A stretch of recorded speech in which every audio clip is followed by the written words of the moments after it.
Chapter 348. A tea house was naturally a place for drinking tea. All the tea houses in the world were basically the same. If one wanted to stand out from the others, he had to have his own unique style. The tea house in front of him was undoubtedly the leader of the same industry. After the development of diversified projects, people could not only drink tea, but they could also watch beautiful dancers and taste high-quality wine. When the literati were in a good mood, they could also write in the hall, show off their calligraphy, or show off their painting skills. From time to time, they would hold poetry meetings and invite famous people from all over the world to enjoy it. Of course, it was not easy to invite real famous people. Therefore, the tea house settled for the next best thing. Although the famous people they invited were not famous, they were indeed talented. Suka calmly talked with the servant girl for a while and figured out the daily activities of the tea house. He suddenly became interested. Whether the tea house is boasting or putting on a show, the brush, ink, paper, and inkstone they provide are all of high quality. Jiang Pingji and Suka picked a quiet room and sat opposite each other. The tea stove was already emitting a fragrance. The room was clean and tidy. There were paintings of high quality hanging on the wall, and most of the people who signed them were of high status. This alone is enough to attract many talented scholars. Although Jiang Pingji used bamboo paper to practice calligraphy, it seemed that it was a common thing. But in fact, in Suka's words, his Langjun did not practice calligraphy on bamboo paper, but on pieces of golden paper, pure gold. Due to the limited production, the rarer something was, the more expensive it was. The price of bamboo paper in the outside world was not something that ordinary poor families could afford. Even if it was a noble family, only those with high status and excellent academic performance were qualified to use it. Suka had been in the Lu's house for many years, so he had naturally been influenced by what he saw and heard. The ink provided by the tea house was the best Meng ink from Sangzhou. The brush used was also an extremely expensive brush. As for the paper, Hejian bamboo paper was famous in the 9 prefectures, and its price was as high as its reputation. As for the inkstone, it was still the best of the best. Brush, ink, paper, and inkstone were gathered together. How could ordinary people provide them, let alone a tea house? I wonder who's behind this tea house. If it was in the past, Suka would definitely be attracted by this kind of extravagance. Bamboo paper was the dream of many scholars, but now, his monthly allowance was an entire knife of bamboo paper, so he didn't care about this. This tea house doesn't look like a place for drinking tea. Let's not talk about other things, just the value of that brush, ink, paper, and inkstone. At this point, Suka shook his head. How was this drinking tea at a small price? It was clearly drinking gold and silver. That's why I said that the rich man behind them either has a hole in his brain, or he's rich and overbearing, or he's ambitious. Jiang Pingji smiled as she concocted a cup of tea for herself. After drinking it for so many years, she was used to adding various spices to her tea. Xiaoyu, what do you think it is? Suka said. Langjun, you've underestimated me with this question. No matter how the times change, the nature of the merchants in the world will never change. All the hustle and bustle in the world is for profit, and all the hustle and bustle in the world is for profit. Since they were willing to put in so much effort and invest so much money, they naturally had something in mind, and it was something big. It's just that I don't know which royal relative this owner is. If he wasn't a royal relative or an important minister, who had the qualifications to open a tea house in the best area of Shangjing, even if he was qualified to open a tea house, the number of people who had the financial resources to keep the tea house running could be counted on one's fingers. After a while, the two of them thought of the same goal. They looked at each other and smiled. Jiang Pingji said, I took a look at the hall downstairs just now. Some of the paintings and calligraphy works hanging on the ceiling have a prominent background, while others are unknown or have the advantage of having a surname based on their ancestors' reputation. The few types of people that Jiang Pingji mentioned were nothing more than 2 types: the aristocratic families and the commoners. The proportion of the former was not large, while the proportion of the latter was quite high. The aristocratic families relied on their fathers and ancestors, and they could easily rise to the top. Even if they were lonely, they would still be respected and admired by the people. Most of them came to the tea house to have fun and relax. Even if they left their brush and ink, it was only on a whim. The commoners were different. There were too few opportunities for them to stand out, and the tea house provided a rather good platform. Even if they could not make a name for themselves, leaving behind their best brush and ink to compete with others would make them feel happy. Jiang Pingji took a look around and vaguely discovered the plan behind the tea house. If I'm not mistaken, it should be Prince Changsho, Suka said calmly. I guess it's him too. When the assessment was near, he invited all the scholars to participate in the poetry gathering. He also generously lent the hot spring house under his name to entertain the scholars for free. His intention to rope them in was obvious. Jiang Pingji snorted. His fief Zhangzhou is rich in resources and the people are rich. The aristocratic families that support him are also rich. Spending some money to build a small tea house is just a drop in the bucket for him. The tea house gave the vast number of scholars a fair platform to display their talents. Regardless of whether they were from an aristocratic family or a commoner, they could enjoy the brush, ink, paper, and inkstones here. No matter what kind of schemes they had in mind, at the very least, he had indeed provided them with tangible benefits. Even if he couldn't get a student with astonishing talent and potential, he had still earned a good impression from the young scholars. If his luck was off the charts, and he managed to get one of them, then he would have made a huge profit. In the current era where communication technology was extremely backward, a strategist who could determine the outcome of a battle was comparable to thousands of troops and horses. No one was a fool. Prince Changsho was naturally willing to do such a profitable business. Of course, that was what Jiang Pingji and Suke could see. As for whether other ordinary people could see it, it was unknown. When the servant girl brought the tea ingredients over, Jiang Pingji asked nonchalantly. The tea house was indeed a property under Prince Changsho's name. Seeing that, she could only secretly shake her head. Prince Changsho's ambition was so obvious. The one in Shangyang Palace was still living a befuddled life, wishing that he could die in a pile of women. The difference between brothers was so obvious. They must not have been born from the same womb. Jiang Pingji took a sip of tea. The taste was memorable. It's really good tea. I hope the tea is not expensive. Otherwise, I can only pawn you here and find a chance to escape. While drinking, she suddenly sighed with emotion. Suku almost choked on the tea in his mouth. She was about to tease Suku, but the tip of her ear twitched. She hurriedly put down the teacup and signaled Suku to stop coughing with her eyes. He could only cover his mouth with difficulty. He choked until the corners of his eyes turned red, and there were pitiful physiological tears. What's wrong? After a long while, he recovered and asked Jiang Pingji what happened. Jiang Pingji said calmly, "There's movement next door." Chapter 349. He was even more convinced that it was not trouble that came to his Lang Jun, but that he was a troublemaker. He thought about it, and left his original position. He moved to the corner of the room with the sofa in his hand, and continued to sit there. Jiang Pingji was speechless.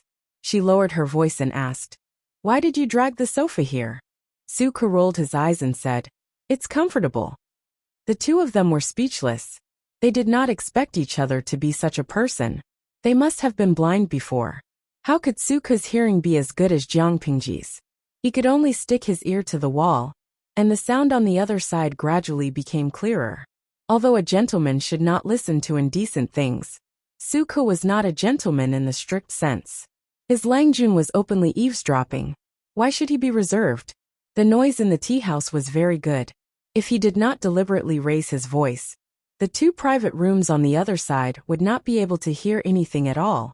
When the sound became clear, Suka heard a series of ear-scratching noises and some flapping sounds.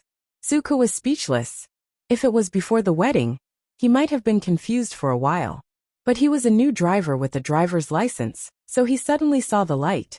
So, there were two demons fighting in the opposite private room, and they were leaning against the wall. Suka's face alternated between red and green, white and black. It was as colorful as a palette that had been overturned. He looked at his Langjun strangely. She looked a little interested and raised her eyebrows. It was obvious that she was listening to him with great interest. Suke lowered his voice and said, "Don't listen to indecent things." Jiang Pingji's expression said it all. This guy knew what was going on next door. He was not ignorant. "Don't be noisy. Don't disturb me." Jiang Pingji just waved her hand and slapped Suke's hand away. Poor Suke. He was distressed by the audience in the streaming room again. His fans even formed a group to send him flowers and gifts. Yuelua Woody. I can't take it anymore. My stomach hurts from laughing. Tudo Xiongniu. I laughed so hard that I spat out the biscuit in my mouth. The streamer is really tireless. I feel that Suke is so angry that he has lost a few years of his life.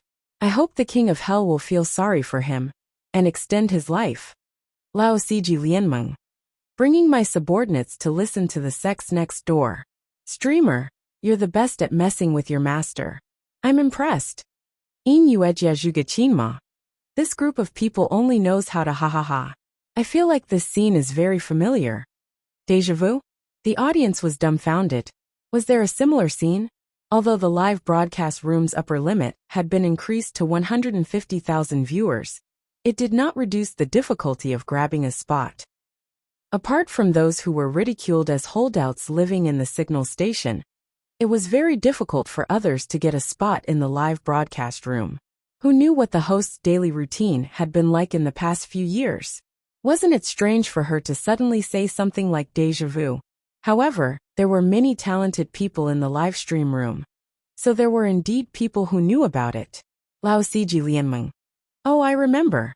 The streamer met the princess of the northern borderline, and Wuma Jun Tsk. I still have the recording of that time. Not to mention anything else, the northern borderline princess's voice was indeed professional. In Yuejia Zhugachinma. Correct. However, Jiang Pingji was the only one listening at that time. Now there was a new driver who had just gotten his driver's license, Suke. Jiang Pingji relied on her excellent hearing to hear the movements and conversations next door. But the audience in the live broadcast room did not need to. As long as they turned up the volume, they could easily hear the moaning and panting sounds of cats scratching people, as well as the indescribable slapping sounds. Suke felt very awkward when he saw that. He could not sit still. Jiang Pingji saw him like that and glared at him. She asked in a low voice, "Is there a worm on the cushion you're sitting on? Don't move around and listen carefully." Suke suddenly felt that his worldview was shattered again. Jiang Pingji said again, "The person opposite is an old acquaintance." She gestured for, and made a gesture of the north. Suke understood and his eyes widened. He did not care about anything else, and continued to listen to the movements opposite. The two of them were lucky. The person opposite had messed around a few times before. At that moment, the clouds had dispersed and the rain had stopped. Fourth Lang is really ruthless. Princess Nyaina's face was flushed. Her jade-like body had long matured, and was curvaceous in all the right places. There were some thin sweat and ambiguous traces on her skin. It was not difficult to guess how intense the battle was just now. "You're about to marry your lovely bride. But I didn't expect you to have the time to have a rendezvous with me here. Don't you think that doing this is very painful for the fourth princess consort?" Wuma Jun hugged Princess Nyaina, his second sister-in-law, who was leaning toward him. With his other hand, he grabbed her slender fingers that were poking his chest. He brought them close to his lips and took a whiff. He sneered and said, "I only married her to rope in the magistrate of Chongzhou. She's just a decoration. How can she be compared to you? You're my sweetheart, my lifeblood. She's just a commodity that's not even qualified to warm my bed. Why? Are you jealous?" Nyaina panted and calmed the passion that had yet to subside in her body. She raised her hand to straighten her clothes and tucked her hair behind her ears. She said, "You're really fickle. She's your wife after all.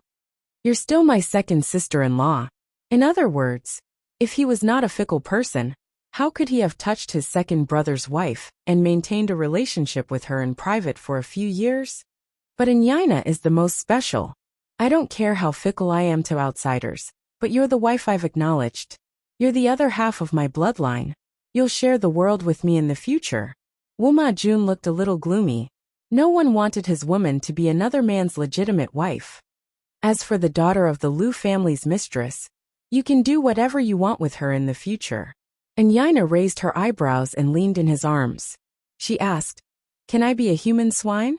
He had already guessed the identities of the two people next door from their conversation. He could not help but secretly glance at Jiang Pingji. However, his Lang Jun was not angry. Even her expression did not change. She was extremely cold. "A human swine? Ha ha ha." Wu Ma Jun suddenly laughed. The laughter that came from his throat sounded very mellow. "Not to mention a human swine. Even if you want to throw her into a basin, tie her up, and roast her. Anything is fine as long as you like it. You're so vicious." Princess Yaina chuckled. "You're vicious too. The husband follows the wife. Of course, I want to be vicious too." After he finished speaking, Wu Ma Jun put his hand into her loose collar. The two of them were about to roll into a ball again. "Stop it. You're not serious. Every time you see me, you're always thinking about such things." Princess Yaina pushed him away coquettishly. She got up and tidied up her clothes. "Although it's quiet and safe here, I can't guarantee that I won't expose myself. Your second brother has been watching me carefully. Don't go overboard." Wu Ma Jun's face darkened when he heard her mention his second brother. "Don't worry. This is my uncle's place. Don't you know best whether it's safe or not?" Prince Changsha was also aware of the matter between Wu Ma Jun and Princess Yaina. Not only did he know, but he also provided a good place for them to meet. Why are you so stupid? How can your Uncle Wang believe everything?" Princess Yaina pouted coquettishly and rolled her eyes at him. Wu Ma Jun was not angry. Instead, he was a little restless. The evil fire that he had just suppressed rushed up again. "Aren't you afraid that he'll spill the beans? What's there to be afraid of?" Wu Ma Jun sneered. "We're in the same boat anyway. You won't have a good time if we're fooling around." Although that was what he said, Princess Yaina did not have that intention. Wu Ma Jun would not force himself on her. The two of them flirted for a while.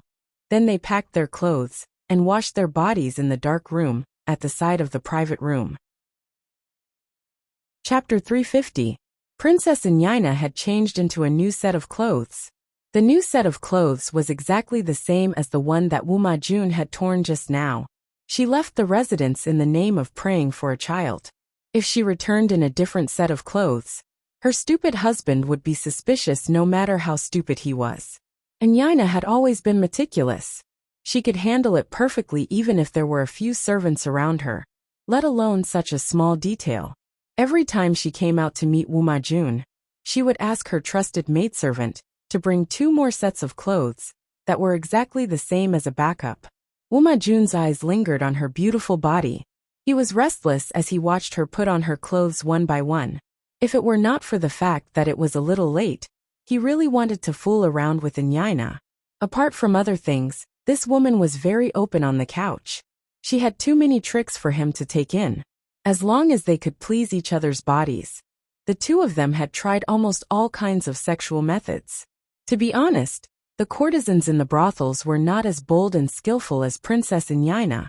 He had been entangled with Yaina for a long time, and pretended to be courteous with her.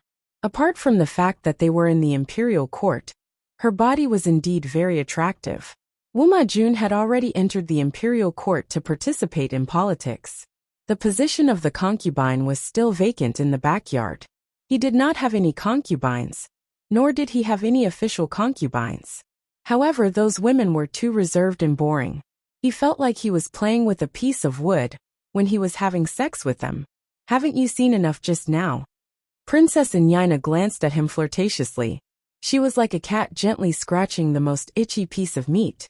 She was not satisfied at all. "Of course not. I can't wait to die of exhaustion on you," Wu Ma Jun answered naturally. "Damn you. You're not serious at all." Princess Yaina pouted coquettishly. She put on the veil next to her and said, "It's getting late. I should go back. If I go back late, your second brother will definitely be angry. It won't be so easy for me to leave the residence." Wu Ma Jun was annoyed. He really did not want to hear about his second brother from Yaina. "Tisk, even if you go back early, can he give you a child as a natural eunuch?" Wu Ma Jun sneered coldly.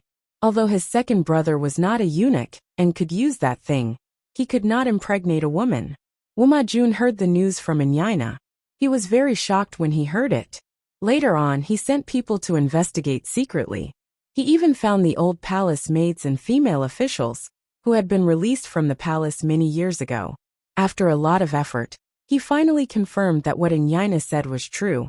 His second brother was indeed a natural eunuch who was unable to impregnate a woman. This unmentionable illness was not innate. Instead, his second brother had been harmed by a woman in the harem when he was young. Later on, when it was discovered, it was already too late to save him. That job could be used, but it could not make people pregnant. How was that different from being a eunuch? Princess Inyina smiled coquettishly. He can't make me pregnant, so I'm here to pray for a child. As she spoke, she gently placed her hand on her lower abdomen, as if this place was really nurturing a life. Wuma Jun secretly spat. A woman's heart was the most vicious. However, he said, it's not easy to pray for a child. Second sister-in-law, you have to come more often. It was ironic that Inyina knew that her husband could not impregnate her. They had been married for a few years and had no children, but she still pretended not to know. She took the blame for the second prince's infertility. She repeatedly went out in the name of praying for a child, but in fact, she was meeting with a few lovers. TSK. In a sense, it was true that she was praying for a child. However, she was not praying for a child-giving guanyin, but for other men. Jiang Pingji heard it and said with emotion, poor second prince. There must be an entire Hulumber grassland on his head, right? Suka was also eavesdropping. However, because Inyina and Wuma Jun had already packed up and were a little far away from the corner, it was difficult for him to listen. Hulumber grassland? Where is this place? He had never heard of this place among the 5 kingdoms and 9 prefectures in the world. It doesn't matter where it is. What's important is that the grassland is green. Jiang Pingji crossed her arms in front of her chest and chuckled softly. She looked rather happy. Suka's expression subtly stiffened. Longjuan's witty remarks are really hard to refute. Rather than saying that she was witty, it was better to say that she was very sarcastic. Langjun, are you really not angry? Suka did not understand. He knew that the relationship between his Langjun and the second Nyangzi was not good. They did not seem like a family at all, but they were half-siblings. Wuma Jun, her future brother-in-law, should be angry at her for messing around like that, right? The wedding was imminent, but the bridegroom Wuma Jun was fooling around outside and seducing a married woman. It was immoral and unethical. Why would I be angry? Jiang Pingji sneered. Wuma Jun is just a clown. My stepsister is ambitious, but her life is as fragile as a piece of paper. If the two of them are more obedient, they can live together for the rest of their lives, even if they don't get along on the surface. If they play tricks together, they are a match made in heaven. Suka did not speak after hearing that. As a subordinate, it was indeed inappropriate for him to meddle in his Longjuan's family affairs. Suka was still in a daze after listening to the conversation. He did not expect Wuma Jun to be involved with Princess Inyina. He had heard the gossip about the two of them from Jiang Pingji back then, but he did not expect to hear it live again after so many years. The tea is getting cold. Drink it. Jiang Pingji returned to the tea table.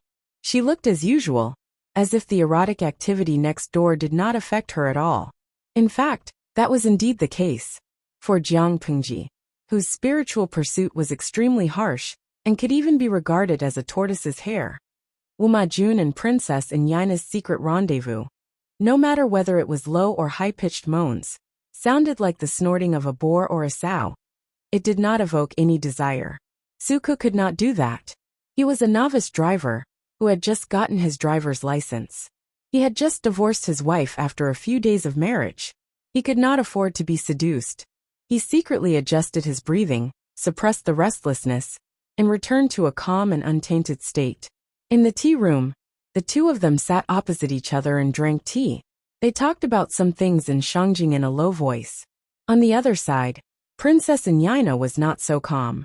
She had originally planned to leave with the curtain on, but as soon as she walked out of the tea room and turned a corner, she saw a maid enter the tea room next door. Obviously, There were customers in the tea room. Did the customers in the tea room hear her and Woomajun's tryst? If they did, how much did they hear? For a moment, countless complicated thoughts flashed through her mind. The dormant devil was ready to make a move again. Her intention to kill gradually rose. You come here. When the maid came out, Enyina stood in the corner and beckoned her to come over. The maid saw that Princess Enyina was wearing a heavy curtain. Her entire face was covered, but she was dressed in luxurious clothes. She did not dare to offend her. She quickly stepped forward to bow and asked in a low voice, "What can I do for you?" "There are customers in this tea room?" Enyina asked. She gradually became restless. She still wanted to make use of Woomajun and her unlucky husband. The plan had been deployed. She did not want anything to go wrong at the critical moment. The maid did not know the inside story. She replied softly, "Yes, there are." Chapter 351. Enyina secretly clenched her fists when she heard that. Woomajun, who was in the tea room, calculated the time. He felt that Enyina had already left, so he got up and went out. However, he did not expect her to be talking to a maid at the door of the tea room. He sneered in his heart. It seemed like this woman could not leave him. "There's someone next door." Enyina did not explain further. Her tone was very cold. "I don't know where he came from." Woomajun immediately tensed up when he heard that. He immediately felt a burst of anger. He was so angry that he almost choked. "You have no rules. Doesn't the manager of the tea house know that today is a special day, and this tea house doesn't receive guests?" As he spoke, he felt a sense of guilt and fear. It was true that he and Enyina had a secret rendezvous, but he did not want this matter to be exposed. The Dongqing royal family was very chaotic. It was common for one to sleep with his father's concubine, not to mention snatching his brother's sister-in-law, bullying the minister's wives, and even sleeping with his father's concubine. However, these were done by the elders. Woomajun wanted the throne and the ambition to unify the 9 states. He had to maintain a good image in public. If it was revealed that he had an affair with his second sister-in-law for many years and made his second brother a cuckold, he would be courting death. Woomajun had gone through a lot of hardships to get rid of the title of an unfavored prince. He gradually entered the emperor's line of sight, entered the court to work, and accumulated his own connections. He had a very good image in public. He was polite, gentle, and modest. He had accumulated a lot of resources and had his own followers. In a few days, he was going to marry the daughter of Lu Prefecture's magistrate, Lu Shi. He would have a powerful family of in-laws. He could not fail at the last step. He could only be a prince of noble character and unquestionable integrity. He could not be an animal who had an affair with his second sister-in-law. In the past, when he and Enyina had a secret rendezvous, the tea room next door would be empty and not receive guests. It had been like that for a few years. That was why Woomajun was so unguarded. He never expected such a big mistake to happen today. His vision faintly darkened, and he almost lost his footing.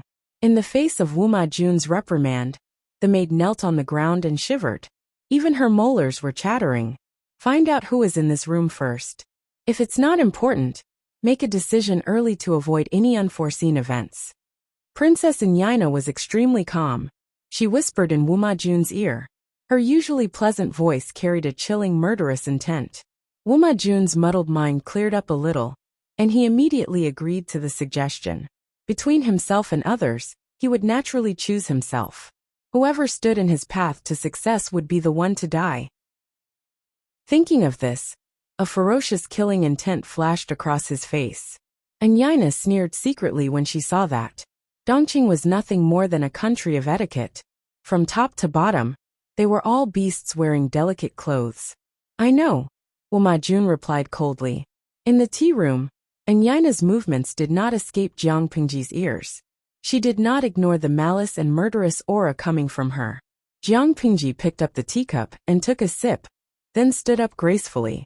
That posture was extremely leisurely, and anyone who saw it would exclaim in admiration. "Let's go and welcome the guest outside." Suka put down the teacup and furrowed his brows. He knew that the visitor was not friendly, however they refused to admit it. What else could Woomajun do? Could it be that this person had the courage to kill his Langjun? Outside the house, Wuma Jun had just come up with a few schemes in his mind. He was thinking about how to deal with the person quietly. All of a sudden, the door was opened from the inside. Xiaoyu, you'd better bring enough money with you. Otherwise, I'll really have to pawn you here today. As soon as the door was opened, a clear voice became clearer. Wuma Jun and Princess Inyina subconsciously looked in the direction of the voice. Two young men walked out one after the other. The one in front was tall and handsome, while the one behind deliberately lagged behind by 3 steps. He was a head taller than the one in front, and his expression was cold and hard, and his lips were thin. The strange thing was that the young man, who was wearing a green Confucian robe, had a stack of gauze covering the right side of his face near his ear. He looked weird.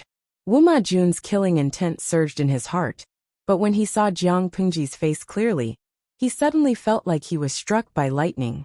At that moment, Jiang Pingji coincidentally saw him. Her eyes lit up, and she walked toward him.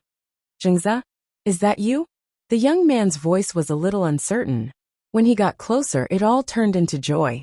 Suke secretly laughed behind him. Langjun had good acting skills. Wuma Jun resisted the urge to break into a run. He braced himself and cupped his hands at Jiang Pingji. Lanting. Hey, you're treating me like an outsider if you just call me Lanting. You'll be my brother-in-law in a few days. We're family. You don't have to be so polite. Jiang Pingji smiled. There was not a trace of gloom on her face. Her eyes were bright, and her breathing and expression were 100% on point. Even if she was putting on a show, even if she was lying with her eyes open, she could still make the most perfect response. When Princess Inyina heard their conversation, her beautiful eyes darkened. She guessed Jiang Pingji's identity in her heart, and felt that it was rather tricky. Wuma Jun was the brother of the princess's wife, and the second legitimate son of Lu Shi. His identity could not be touched. Since he could not be touched, he would sound her out to see if she had heard anything that she should not have in the tea room. Obviously Wuma Jun thought so too. If that's the case, then I won't stand on ceremony and call you brother-in-law.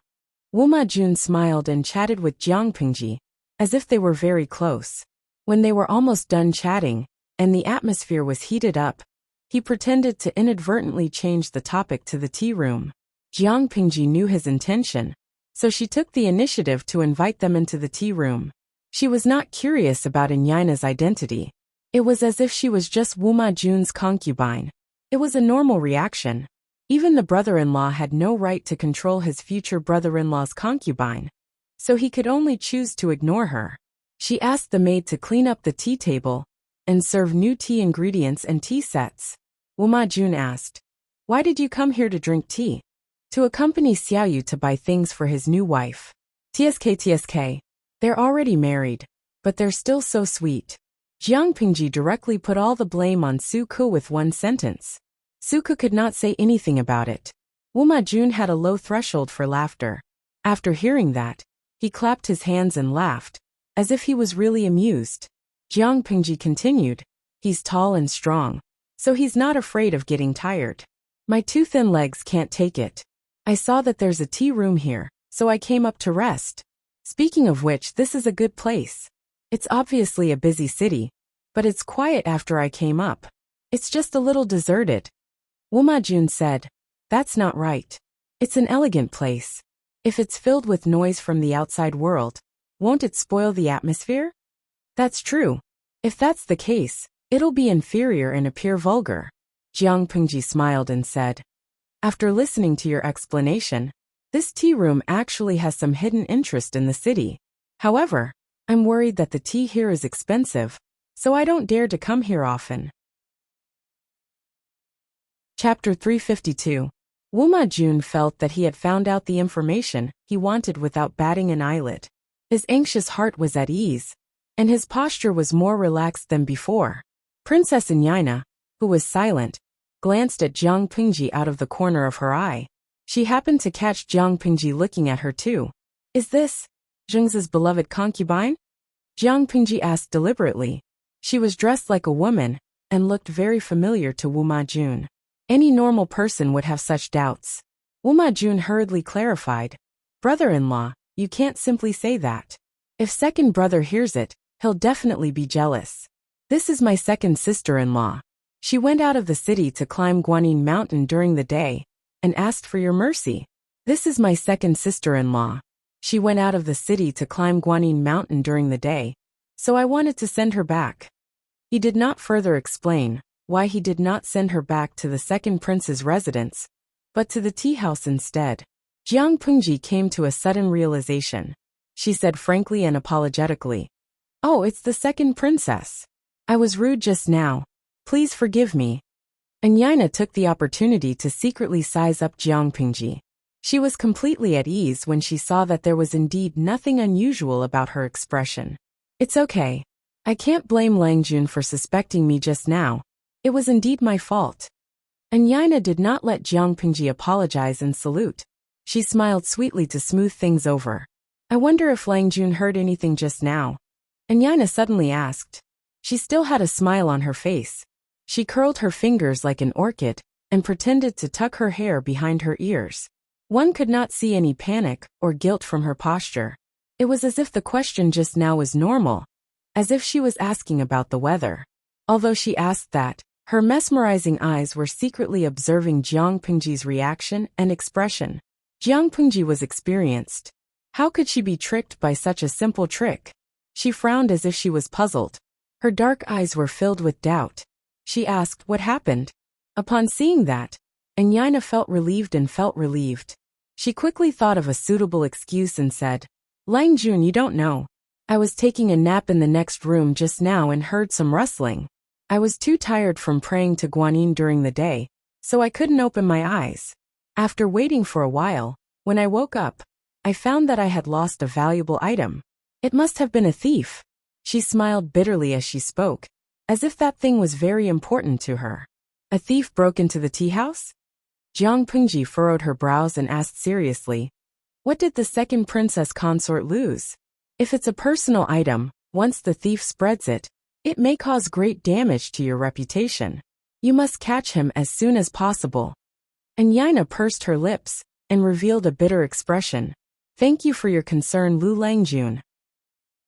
Perhaps the thief knew how powerful he was, so he didn't steal anything valuable. He only took a few money bags and lost some ordinary belongings. It's just that there's a handful of soil in the purse that I brought from my hometown. I always carry it with me to remind myself not to forget my roots. Now that it's been stolen by the thief, I'm in a panic." And Yaina left her hometown alone and married into Dongqing. No one could say that it was not good for her to carry her hometown with her. Jiang Pengji could not help but look moved. She sighed softly and said, "The marriage of the second princess consort to Dongqing is the link between the two countries. However, it's hard to leave one's hometown. The noble act of carrying your hometown with you makes me feel ashamed. I would like to help you with this matter.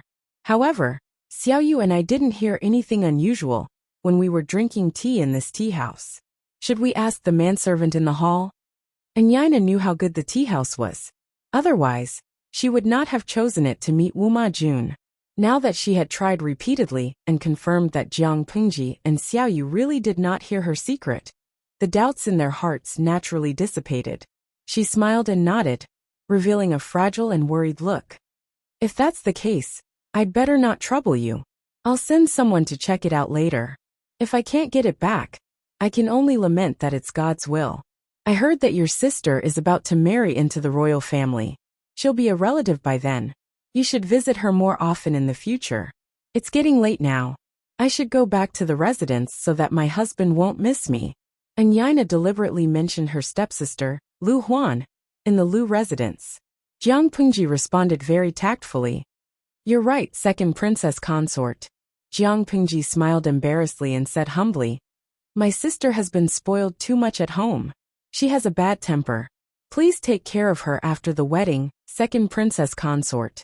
If that's the case, I'll be very grateful." And Yaina chuckled and covered her lips with a handkerchief. She threw Jiang Pengji a moving look that seemed to be annoyed. "Your sister's husband is here.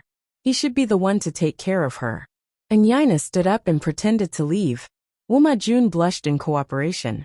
He played the role of a newbie driver who was about to get married vividly. In the background, Suko watched the three of them act together calmly. He looked down and acted like he was watching a show. In terms of acting skills, he only admired Jiang Pingji. And Yaina and Wuma Jun should not be underestimated either. That was true. They could hide from everyone's eyes and ears for a secret rendezvous.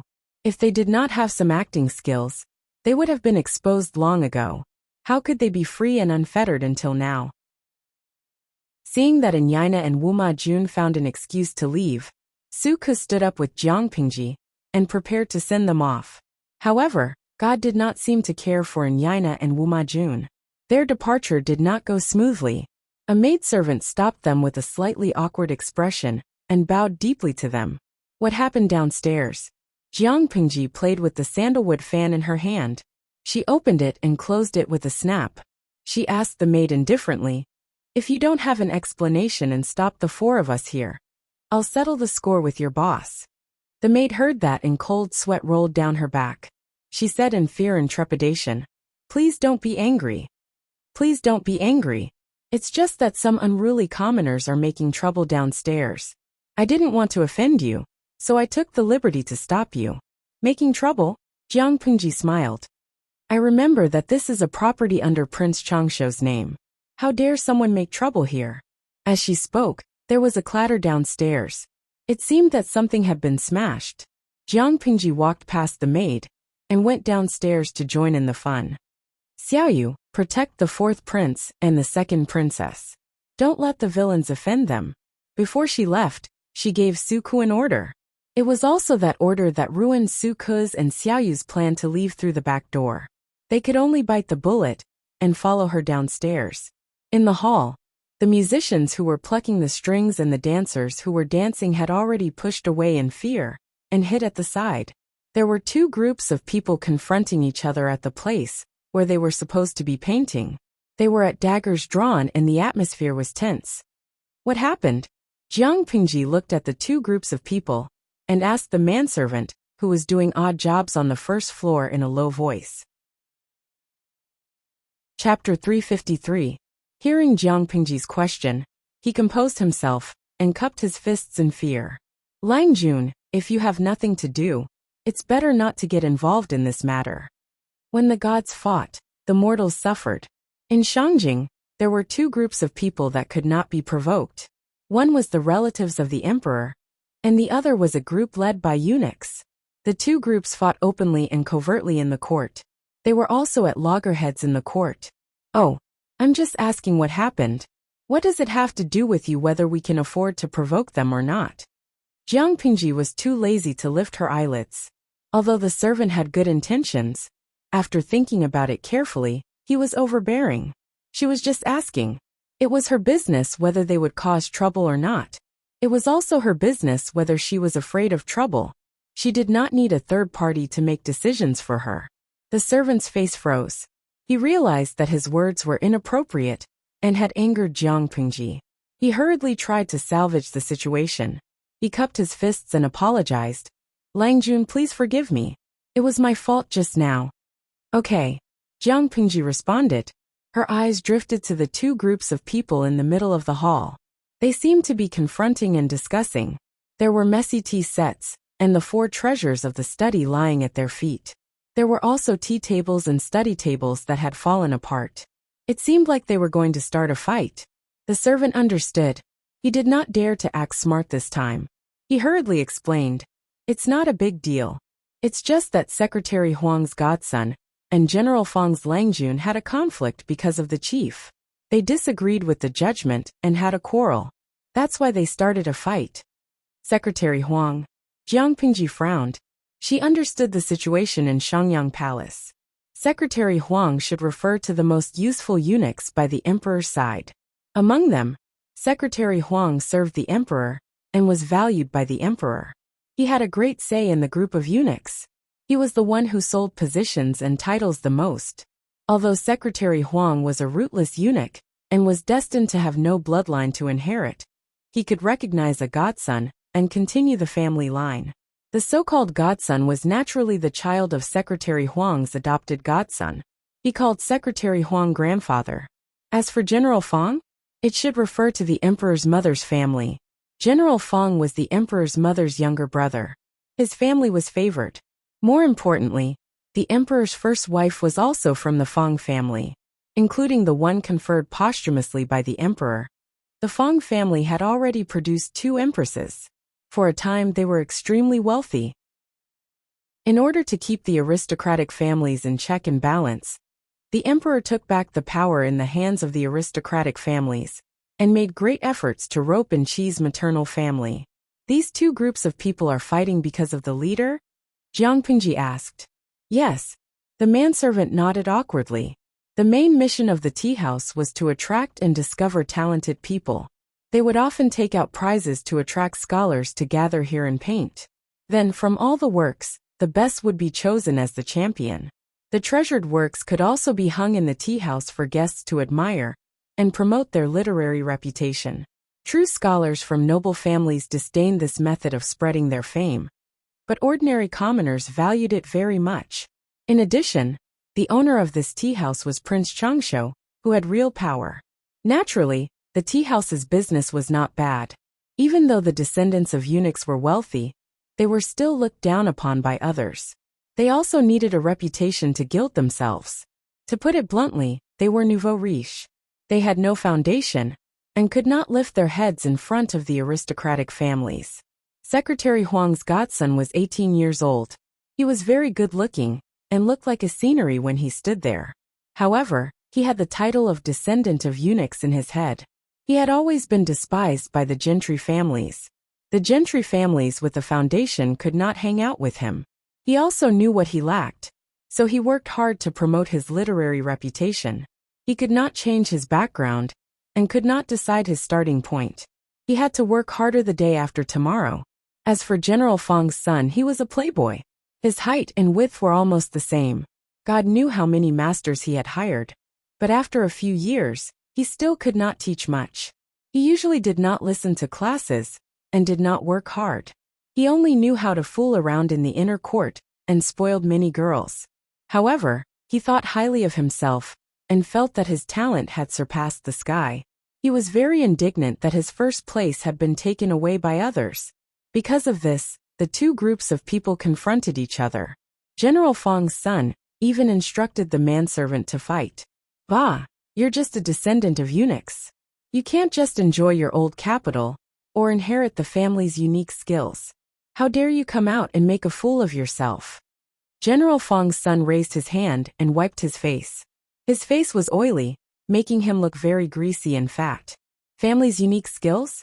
Wasn't this directly cursing people to be cleansed and become eunuchs? Vulgar. You can't win in a literary battle, so you want to take advantage of your power to bully others. Do you think I will be afraid of you? Secretary Huang's grandson was so angry that his face turned red. However, his figure was really not threatening in front of the fat man. Who said that I can't win in a literary battle? It's obvious that the referee was bribed by you and faked it in private. Bah! How can a person without a background write a good article? If you can recognize all the words, your ancestral grave will also emit smoke. The fat man seized on the title of descendant of eunuchs to refute him. The manservant beside him had already rolled up his sleeves, and was ready to fight. If you don't believe me, you can ask around in Shangjing City. What kind of work does your old man surnamed Huang do now? Secretary Huang's grandson secretly clenched his fists. He didn't like the title of descendant of eunuchs, but he really treated Secretary Huang as his own grandfather. How could he tolerate outsiders humiliating him? Damn fat man, you really won't give up until you see the coffin. Do you really want to fight for real and fight for real? Come on, see if I won't beat you until you call me father. Whoever is afraid is a coward. Take off your clothes, lie on the ground, and bark like a dog. The fat man also clamored fearlessly. General Feng controlled the imperial guards in Shangjing City. To put it bluntly, he didn't need to care about anyone except the emperor and the princes of the royal family. Not to mention a small eunuch's son. Even if it was Secretary Huang himself, he didn't need to be afraid.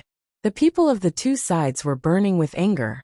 It seemed that the battle would start at any moment. Clang! Clang! Naturally, they didn't need to fight with each other. They just handed it over to the manservant beside them. Fight! Fight with all your strength. Beat them until they piss their pants. If you don't teach them a good lesson, the grandson of a eunuch dares to mess around in Shangjing. What a sh*t, the fat man shouted while stepping on a table. His expression was ferocious and excited. Secretary Huang's grandson also hid behind the hatchet man. He saw an inkstone, directly grabbed it, and splashed the ink on the fat man. For a moment, the manservants of the two sides wrestled with each other, and threw whatever they caught. The fat man was too fat and wasn't sensitive enough. Secretary Huang's grandson hid behind the people and sneakily attacked, and threw the ink. The entire hall on the first floor was filled with screams and the sound of smashing. Some scholars couldn't stand it anymore, and simply covered their faces and left. Some people hid at the side and watched the show. It was really a feast for the eyes. To put it simply, this was just a fight between two young men. Neither of them was convinced by the other.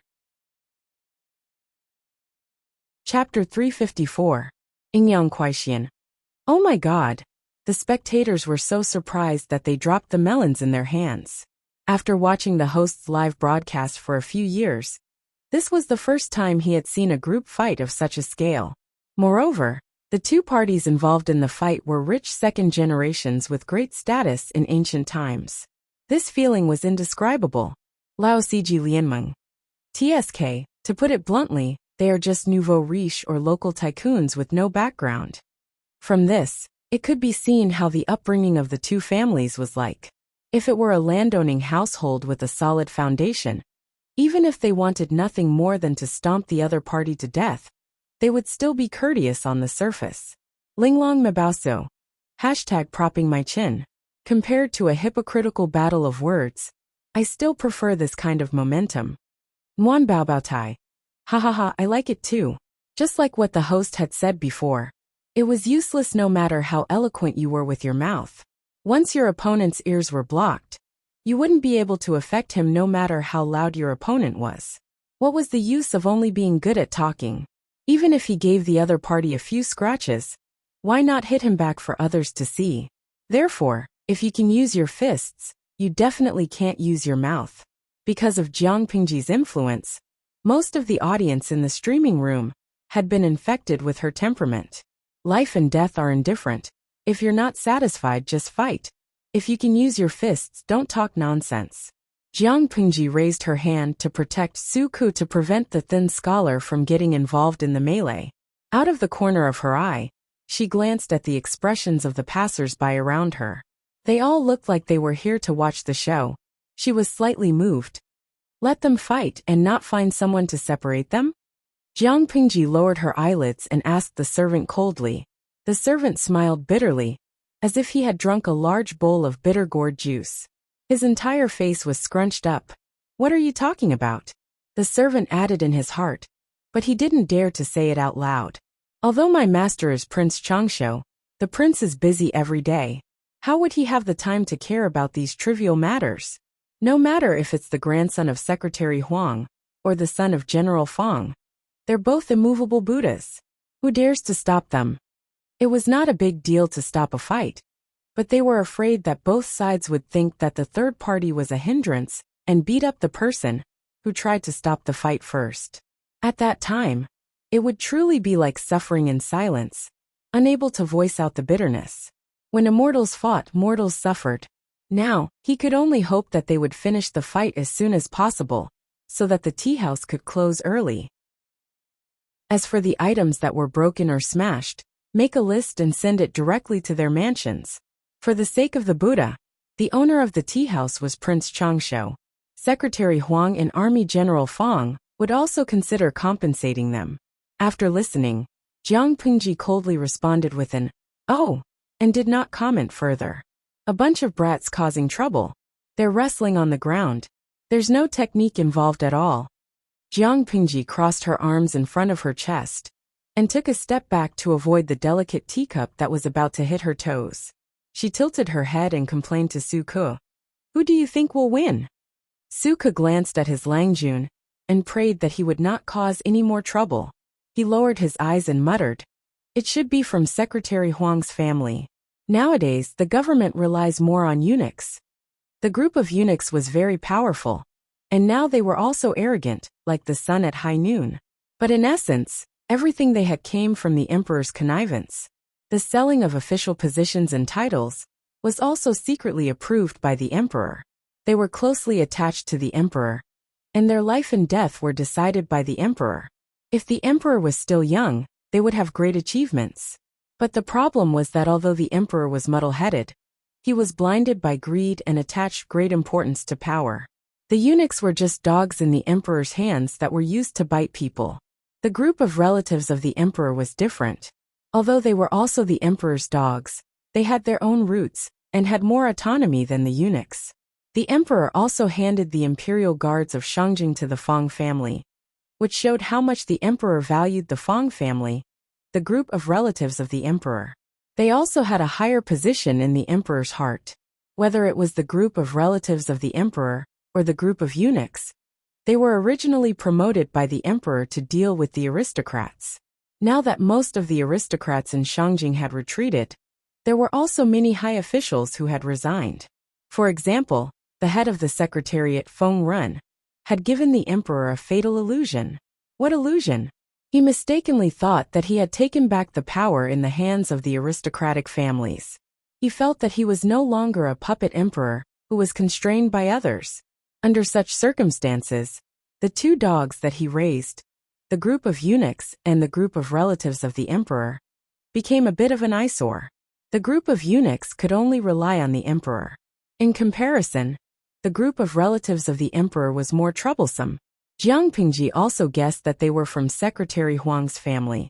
But the reason was not what Su Ku was worried about. The contest between the group of relatives of the emperor and the group of eunuchs was also real. If it was in the court, how could it be placed on a few juniors? The child of General Fang's family is too fat. Look at his figure. He can block half of the door of the tea house by himself. No matter how he moves, he is a huge target. Secretary Huang's grandson is clever. He has been hiding behind the manservant and shooting arrows from the back. He has great achievements. Who gave him the courage to compete with a long-distance fighter in terms of mobility? Suku was silent. He suddenly felt that his previous serious analysis had all been fed to the dogs. Jiang Pingji continued. However, when it comes to a group fight, one man can hold the pass against 10,000 people. Or one man can drown people with too much saliva. Secretary Huang's young Langjun doesn't have enough fighters. If it continues to drag on, I'm afraid he will suffer losses. When Suka heard that, he secretly rolled his eyes. When it came to a group fight, he only admired his Langjun. As they talked, the situation became clearer and clearer. General Fang's son was very favored at home. Whenever he went out, he would bring 20 to 30 thugs with him.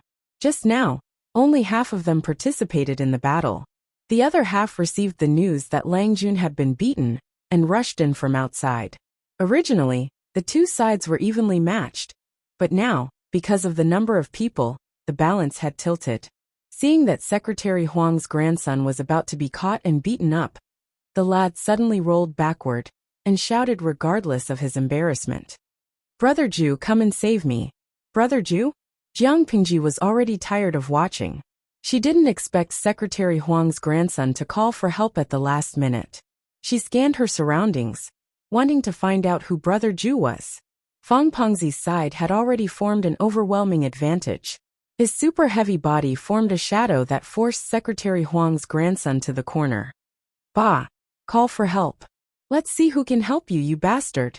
Secretary Huang's grandson's face had already blossomed, and there were some green and purple bruises on it. He looked embarrassed, but his eyes were still stubborn. Humph, I'll return those words to you. Don't be so scared that you'll wet your pants later. Fang Pengzi's heart was burning with anger. He raised his huge fist and wanted to hit someone. At that moment, a clear voice that sounded like a compass came from the crowd. Wait, who's messing with my business? Fang Pengzi turned his head and looked fiercely at the source of the voice. Everyone immediately looked over and saw a young man who was about 15 or 16 years old standing in the corner. He wore a green Confucian robe, which made him look tall. Chapter 355. Hey, you're just a skinny kid. Do you want to stand up for this bastard? Fong Pengzi bared his teeth and waved his fist threateningly. The handsome young man with red lips and white teeth was not afraid at all. It was as if he did not see the huge fist. Fight! I definitely can't beat you. Feng Ju only had a servant with him. Although he had learned horsemanship, archery and swordsmanship, he could only defend himself. He was not lethal enough. But Fong Langjun is bullying me with numbers. Isn't it a bit too much? Pfft. If you can't beat me, get lost. Don't nag in front of me. Either you stand and watch him get beaten, or you come and get beaten up together. This is Shangjing. Who doesn't know my name? How dare a jealous scholar come and stir up trouble? Feng Ju's eyebrows relaxed and he said leisurely, although I'm not Fong Longjuan's opponent, it doesn't mean that no one can subdue you. Fong Pengzi responded with an "oh" and said nastily, do you want to go home and beg for help? There's no need for that. Feng Ju suddenly revealed an evil smile. It was as if a pure white drawing paper was dyed with a thick and colorful line. Fong Langjun, do you dare to bet with me? If you win, I won't care about Huang Longjuan's matter. If you lose, this matter will be written off. Fong Pengzi snorted. Although he had a fat pig's ears and no ink on his chest, it did not mean that he was really a pig. This bet doesn't benefit me at all. Fong Pengzi sized up Feng Ju with a pair of sneaky eyes and then said nastily, why don't we change the bet? If you win, it'll be written off. If you lose, you'll spend a night with me. How about that? As soon as he said that, everyone's expression changed. Feng Ju's eyes flickered and revealed a frightening murderous intent. Fong Pengzi was frightened. His legs turned to jelly under the gaze, but he still straightened his chest. Secretary Huang's grandson did not expect things to turn out this way. He hurriedly scolded Fong Pengzi. Shut up. You really dare to say anything. Brother Ju is the third Langjun of the Feng family in Shangyang. Aren't you afraid of offending people? He deliberately emphasized the words, third Langjun of the Feng family. When Jiang Pingji heard this, she secretly sized up Feng Ju. She thought to herself, this is Feng Jin's third brother?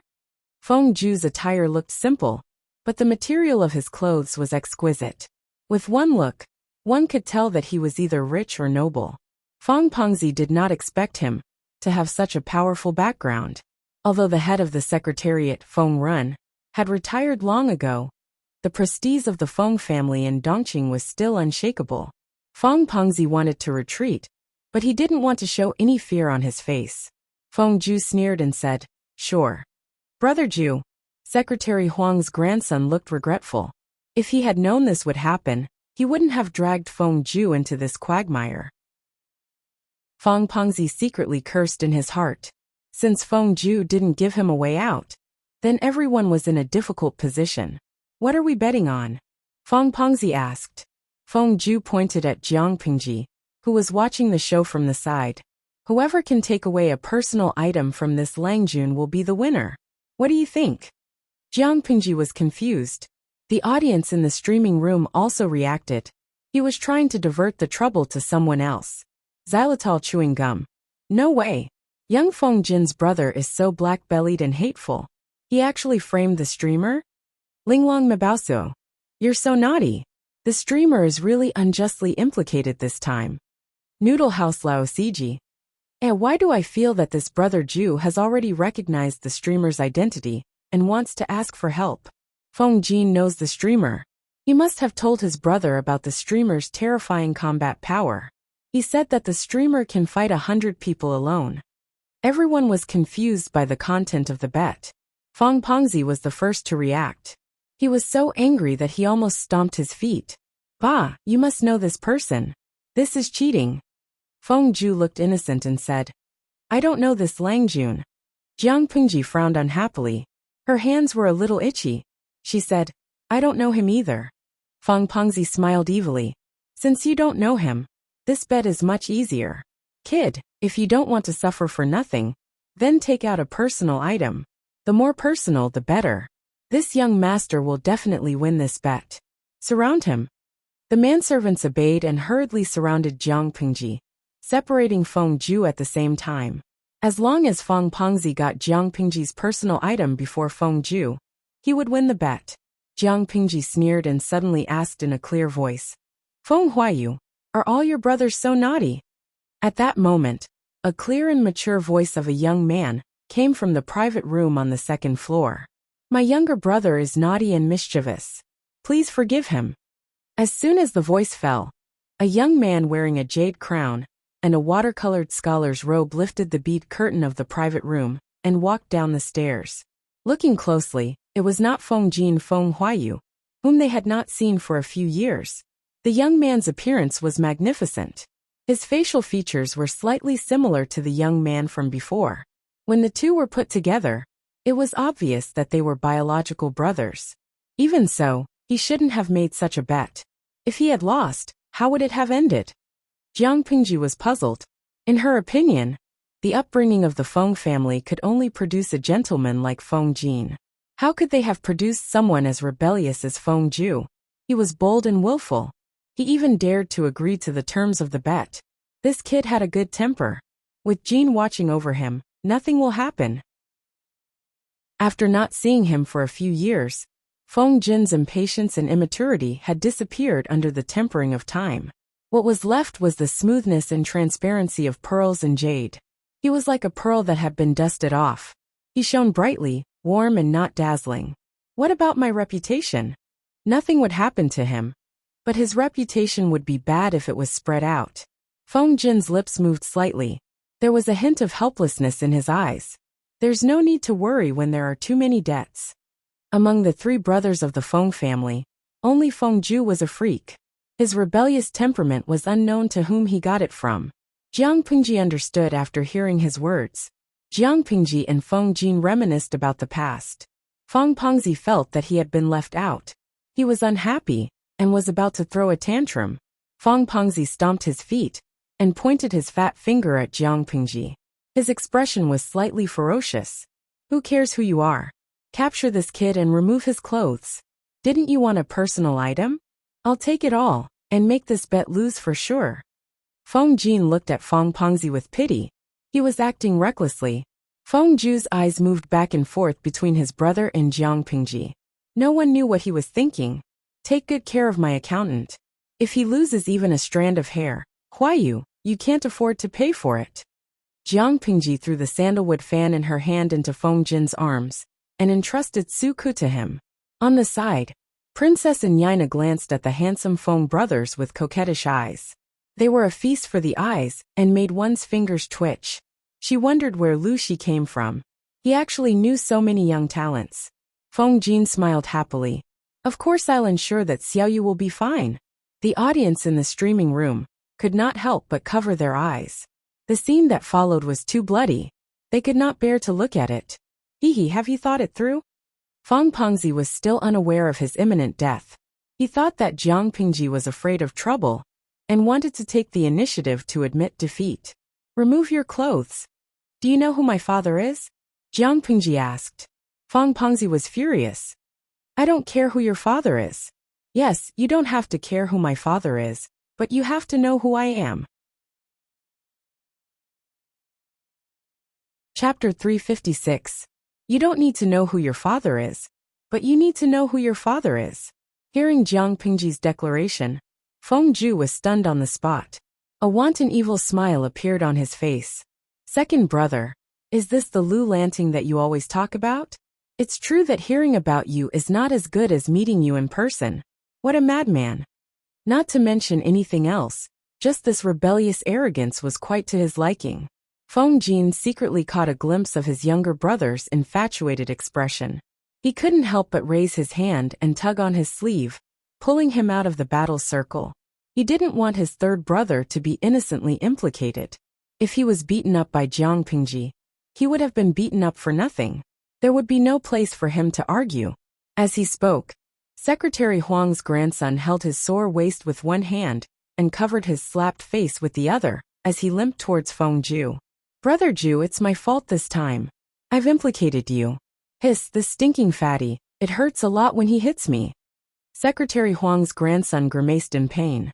In terms of nominal age, he was 2 years older than Feng Ju. But in terms of months, it was only 2 or 3 months a year. Probably because he often fell and rolled, He looked stronger than his peers, but his head was a little injured. Feng Ju secretly held back his laughter and revealed concern on his face. It's fine.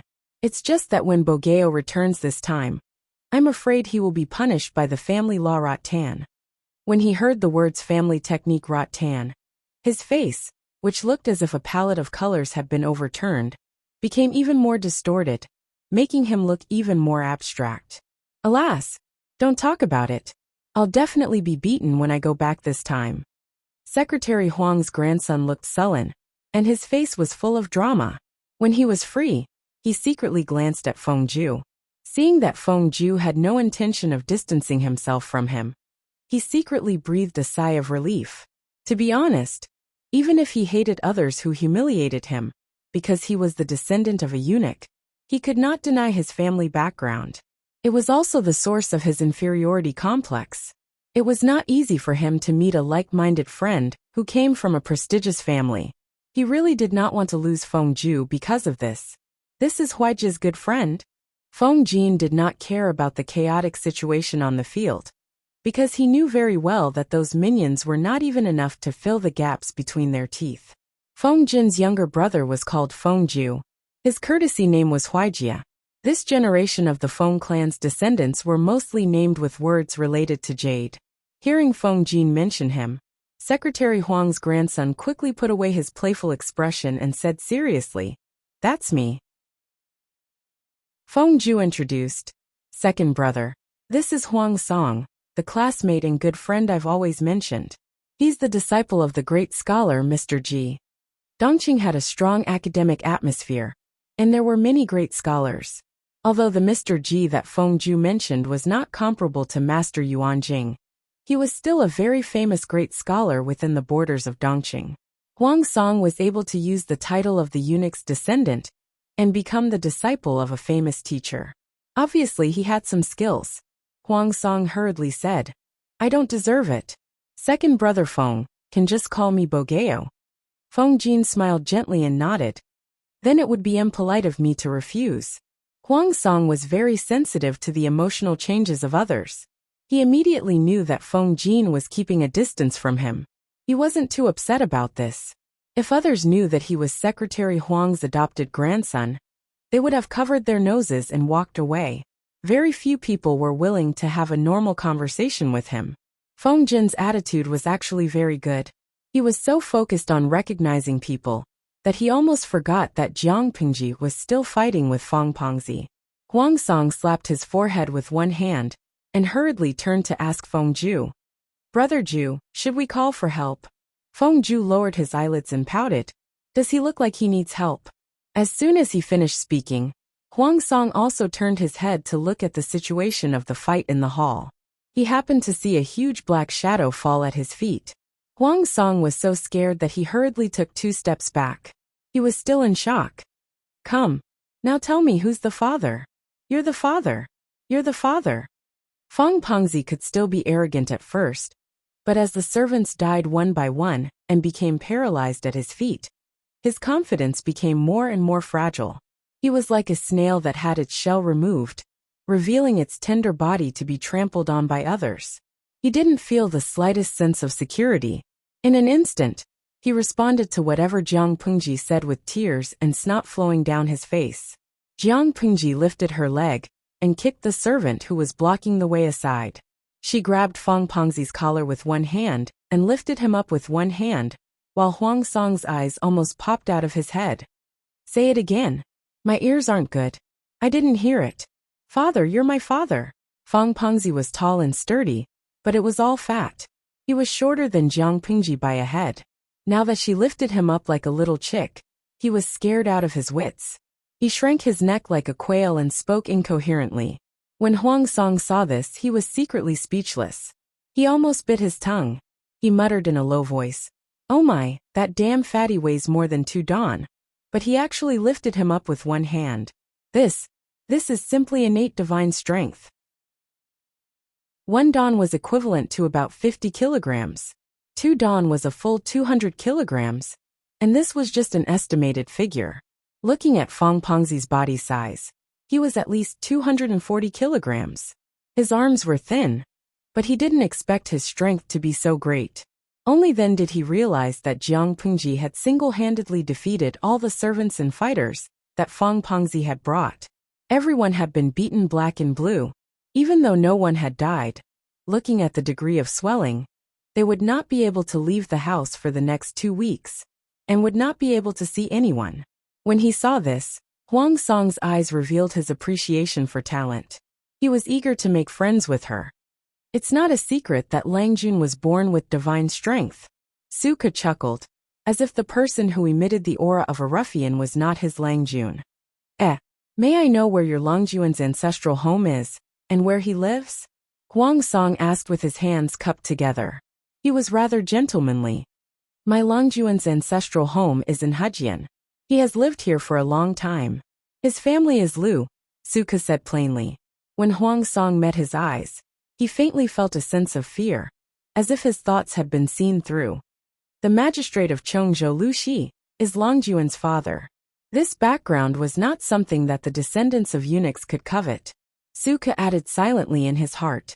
Lu Shi's son Lu Shi? Huang Song suddenly thought of something. Are you saying that he is the Lu Shi who was born with divine strength and chased the tiger across the ravine? Chased the tiger across the ravine. This was a term used to describe a fierce general in the previous dynasty. It meant that this person was incomparably fierce. Even a ferocious tiger would break into a run when it saw him. Although Jiang Pingji was also born with divine strength, her reputation was not prominent. Until she left Langyi, she gambled with someone and killed 2 tigers.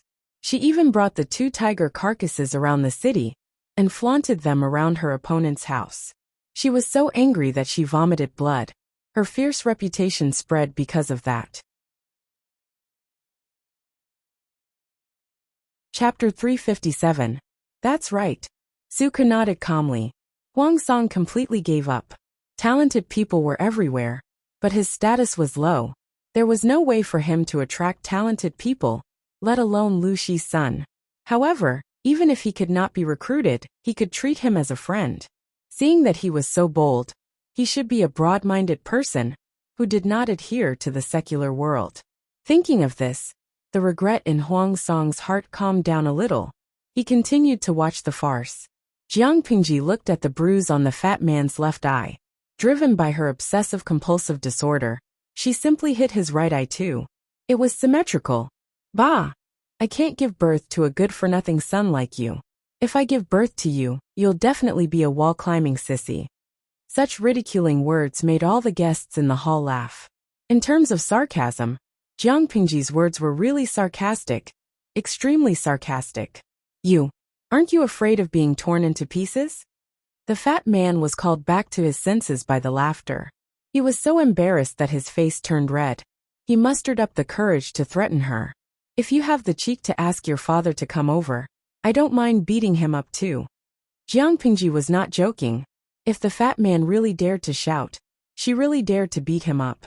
The fat man was so angry that his face turned red. Jiang Pingji felt that she was not angry enough, and added another sentence. However, if that's really the case, you'll have to call me grandpa when the time comes. As soon as this sentence was said, many people did not come back to their senses. They did not understand what she meant. Only Feng Jin, Feng Ju, and Su Ke were quick-witted. They understood the meaning behind it, and almost choked on their own saliva. Huang Song was also quick-witted. He understood after a while.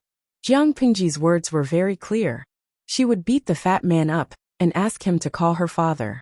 If the fat man's father came, he would definitely be beaten up until he rolled on the ground and called her father. In that case, the fat man would become a grandchild and have to call Jiang Pingji grandpa. These words were really sarcastic. Get lost. I never leave anyone alive when I fight. If it weren't for your fathers, your corpses would be cold. Jiang Pingji sneered and threatened him. If you go back and complain, go ahead. This young master would like to hear whether it is you or me who is in the right. Although the cause was Fang Pengzi and Huang Song's fight for the top spot in the tea house, in the end, Fang Pengzi actually wanted to strip Jiang Pingji naked and humiliate her. This was no longer a simple conflict. If things got out of hand, it would not be easy to resolve. You just wait for this young master. Fong Pengzi was casually thrown to the ground by Jiang Pingji. His butt landed on the floor of the hall. He felt as if his tailbone was about to break. He awkwardly covered his face with one hand and covered his aching face with the other. Before he ran away, he didn't forget to leave behind some harsh words. "You're welcome to come again." Jiang Pingji waved her hand. There was no trace of fear on her face. The fat man's face turned purple from holding back his anger. He left in a sorry state, under the protection of a group of hired thugs and servants. When Fong Pengzi was out of sight, Jiang Pingji wiped away the annoying smile on her face and resumed her usual coldness. "Remember to compensate for the damage you've done to their place." These words were directed at Feng Jin. If it weren't for Feng Jin's brother, she wouldn't have suffered such an undeserved calamity. Feng Jin smiled gently and dignified. Huang Song, who was beside him, hurriedly said, "Today's incident started because of me. The compensation should be paid by me. I'll get the servants to send it over later. How can I let second brother Feng suffer losses?" Although Huang Song was the descendant of a eunuch, other than having a bad reputation, his life was more comfortable than anyone else's. In terms of pocket money, among everyone present, his private stash was the richest. "Who is this?" Jiang Pingji had been multitasking just now. She already knew Huang Song's background, but she still pretended not to know and asked despite knowing the answer. Huang Song introduced himself embarrassedly. "I'm Huang Song. If Lu Langjun doesn't mind, you can call me Bogeo." "Sure." Jiang Pingji nodded. Huang Song's eyes lit up. Compared to Feng Jin's gentle and distant attitude, Jiang Pingji didn't give him the feeling that she was unreachable. In other words, there was a chance to be friends. At that moment, Wu Majun, who had been ignored by everyone for a long time, opened his mouth. "That young Langjun is the beloved son of Marquis Chenjen." Lanting humiliated him. So Marquis Chenjen won't let it go. Marquis Chenjen was actually General Fong, who controlled 100,000 imperial guards in Shangjing. What's there to be afraid of? If he has the guts to come and reason with us, we'll bring out the facts and reason with him. Who doesn't have a father in this day and age? Jiang Pingji snorted. Her last sentence of competing for a father made Wu Majun swallow his unfinished words. Fong Pengzi had brought 20 to 30 fighters with him, but they couldn't beat him and were killed instead. If General Fong was shameless, he could go ahead and announce it. If he really wanted to cause trouble for her, Jiang Pingji didn't have to be afraid. Competing for a father was fine. Who didn't have a father? She had instigated Lu Shi to go to Chongzhou. The court then sent a new chief of Hu County to take over Hu County. It was a pity that Hu County was like an iron bucket under Lu Shi's governance. The people didn't accept the new boss. 3 years had passed, and Hu County was still under Lu Shi's control. The emperor hated the current situation, but he didn't dare to act rashly. Hu County was a delicious cake that could only be seen but not eaten. Who would feel comfortable? Now the emperor wanted to use Lu Huan and Wu Majun's marriage to get closer to Lu Shi and the royal family. He wanted to use the marriage of his children to slowly force Lu Shi to hand over Hu County. At this moment, General Fong was the emperor's dog. Why would he bite Jiang Pingji? Not only could he not bite her, but he also had to apologize to her afterward. Feng Jin held back his laughter. He almost couldn't maintain his gentlemanly appearance. "I haven't seen you for a few years, but you're still so sharp-tongued. I don't know who in this world can stand your temper. The world is so big. We can always find a matching pot. You don't have to worry about this." Jiang Pingji took her sandalwood fan and fanned herself. Suddenly, she thought of something and said, "I received your letter a few months ago. You said that Jingxian is 4 months pregnant. Now that I think about it, she should give birth in another 2 months, right?" Under Lu Shi's matchmaking, Feng Jin married Wei Jingxian in the end.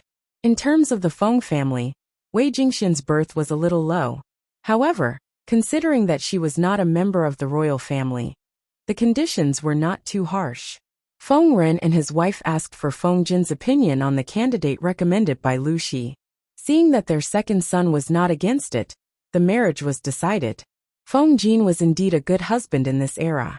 At least Jiang Pingji did not find any traces of another woman in him. This meant that Feng Jin's backyard was relatively clean. Other than his official wife, there were no other women in a mess. Yes, my belly is getting bigger these few months. I vomit out whatever I ate last month. I'm so skinny. I feel nervous when I see it. It was Feng Jin's first time being a father. He usually looked calm, but in fact he was very scared.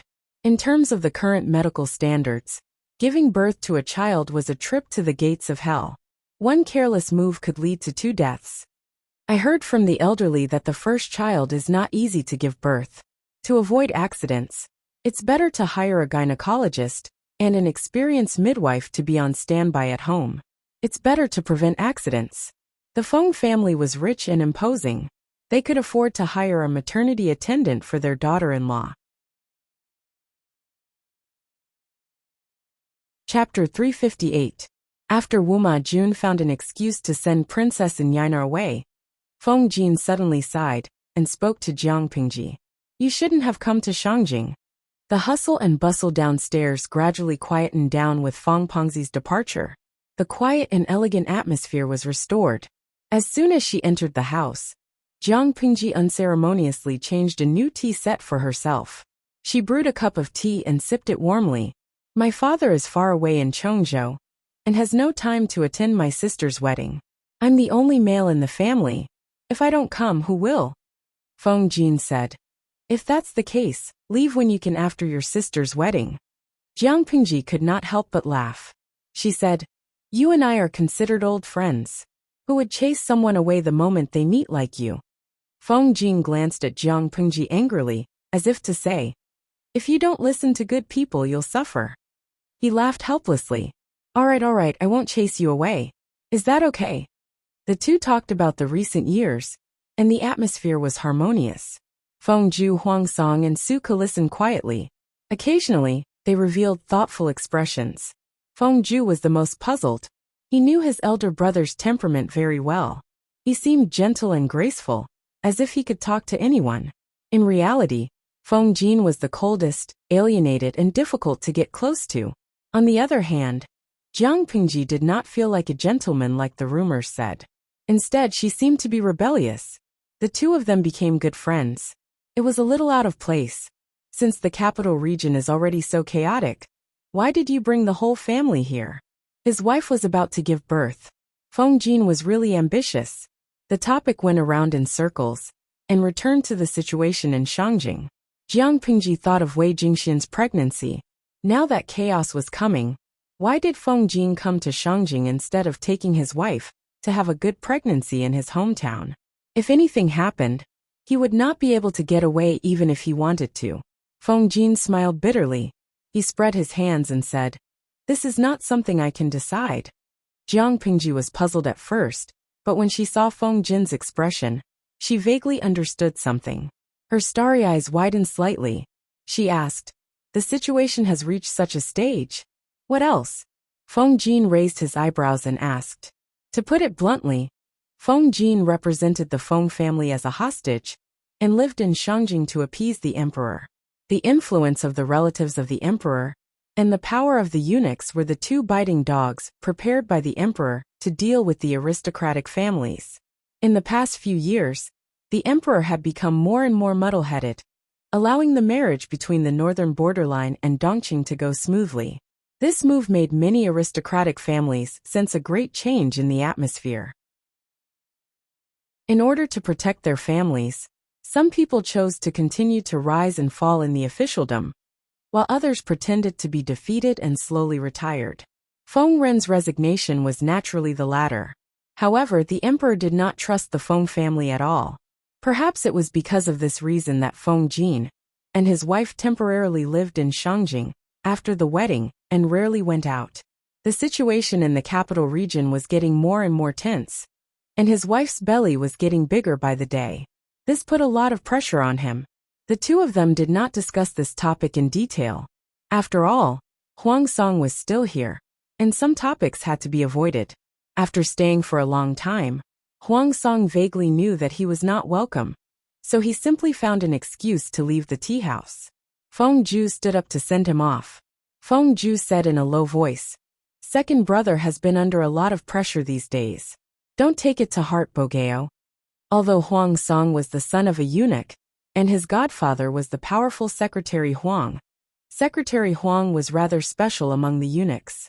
He was also deeply liked by the emperor, and did things like selling official positions and titles.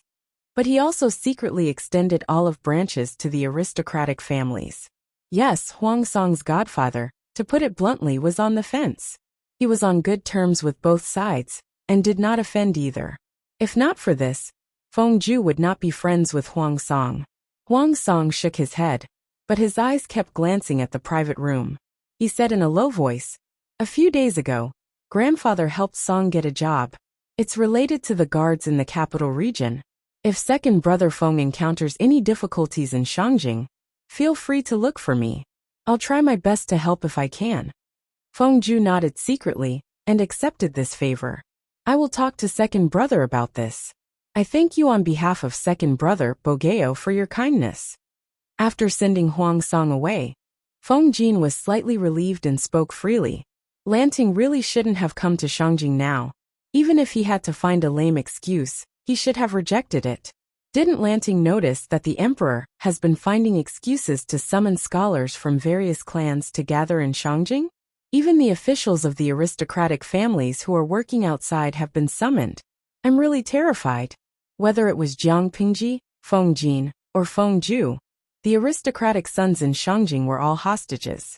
Although the emperor had not revealed his true intentions, this move was enough to make people panic. He's already here. Can he escape in the middle of the night? Jiang Pingji rolled her eyes and snorted. Before coming to Shangjing, more than one person said the same thing to me, but I still came. I'd like to see what he's up to. Feng Jin had a headache. He silently mouthed, "The imperial guards are acting strangely. I'm afraid someone is trying to usurp the throne." Jiang Pingji's eyes turned cold. She instantly understood. The imperial guards were under the control of General Feng. General Feng was a relative who was promoted by the emperor. He was the emperor's confidant. If the imperial guards were to act strangely, it could be that the emperor wanted to attack the aristocratic families and force them to hand over their power.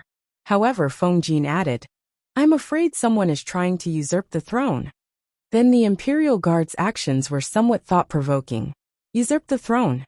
The princes were fighting fiercely for the throne. Prince Changsho, who had become famous, was eyeing the throne covetously. It was really hard to say who the usurper was. In the end, this is just a show where the mantis stalks the cicada, unaware of the oriole behind. Feng Jin had lived in Shangjing for a period of time. He had a clear understanding of the current situation. However, who is the mantis, the cicada, and the oriole? It all depends on one's ability. Lanting, listen to my advice. Be obedient these days. Put your own safety first. When this period is over, the situation should be clear. Suka heard Feng Jin's sincere and earnest advice. He could not help but look at him with a complicated expression. He had a feeling that this was not a good sign. Would he be slapped in the face by this flag?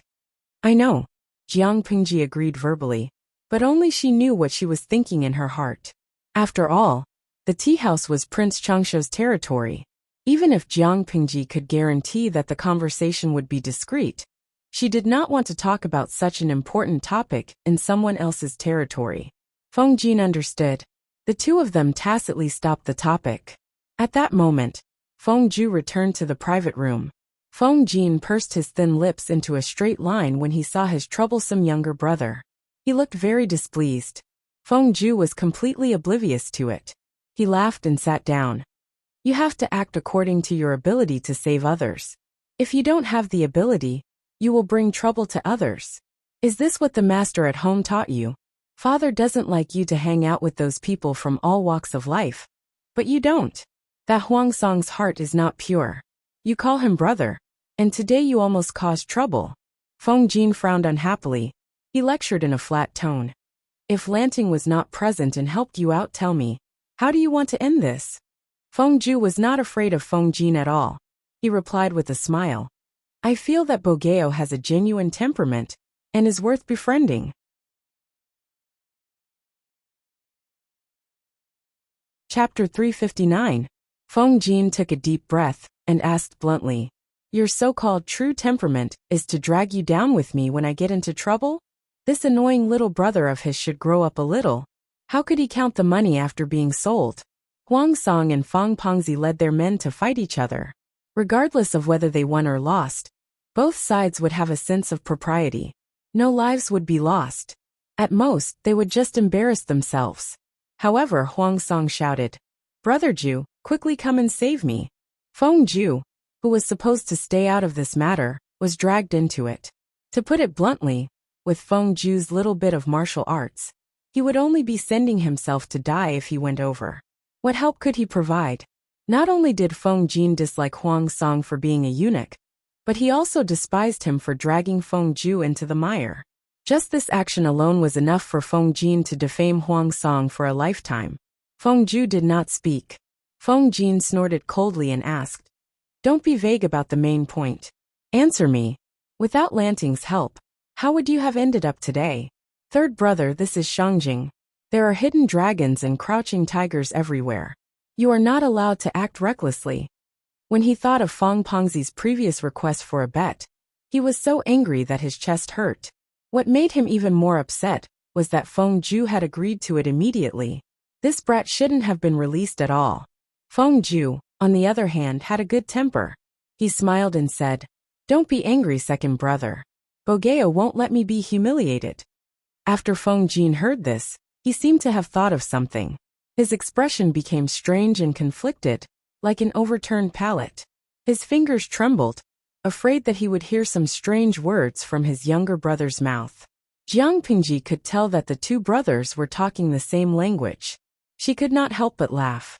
She coughed lightly to attract their attention. What Huaijie wants to say is that Huang Song has the intention to rope him in. Regardless of whether it's a ploy to gain Huaijie's trust, he will try his best to protect Huaijie, even if he is humiliated, Jiang Pingji explained, dispelling the terrifying thought in Feng Jin's mind. Feng Ju revealed a relaxed smile and nodded. That's right. Rather than saying that Huang Song had asked Feng Ju for help, it was more like Feng Ju was testing Huang Song to see how magnanimous he was. Even without Jiang Pingji's help, Feng Ju was confident that he could escape unscathed. His brother was worrying too much. Feng Jin had a lot to say, but he didn't know where to start. Feng Jin's face darkened. You shouldn't have dragged Lanting into this. What would you have done if you had not called out Lanting, but some other innocent person?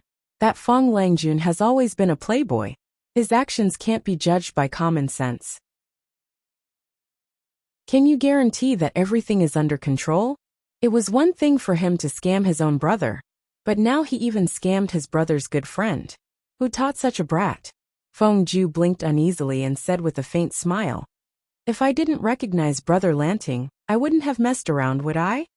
It was precisely because he had recognized it that he was fearless. Feng Jin understood what his younger brother meant. His heart was burning with anger. According to his words, if he recognized it, then he deserved to be tricked? You're the son of the Feng family, and he's merely the descendant of a eunuch. Huaijie, what exactly do you want?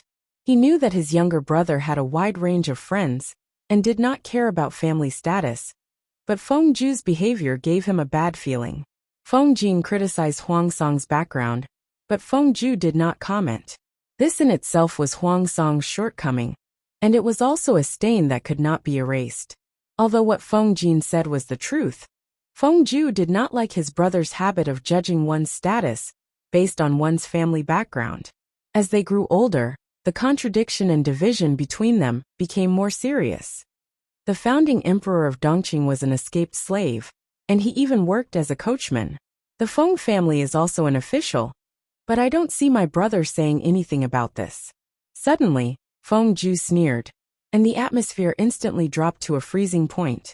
Were these two brothers preparing to fight? As the saying goes, one should not wash one's dirty linen in public. It was better to bring the naughty child home and teach him a lesson. Feng Jin suppressed his anger and returned to his usual calm and gentle self.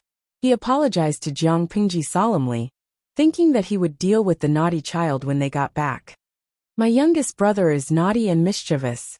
I've embarrassed myself in front of you. Huayu, don't be angry.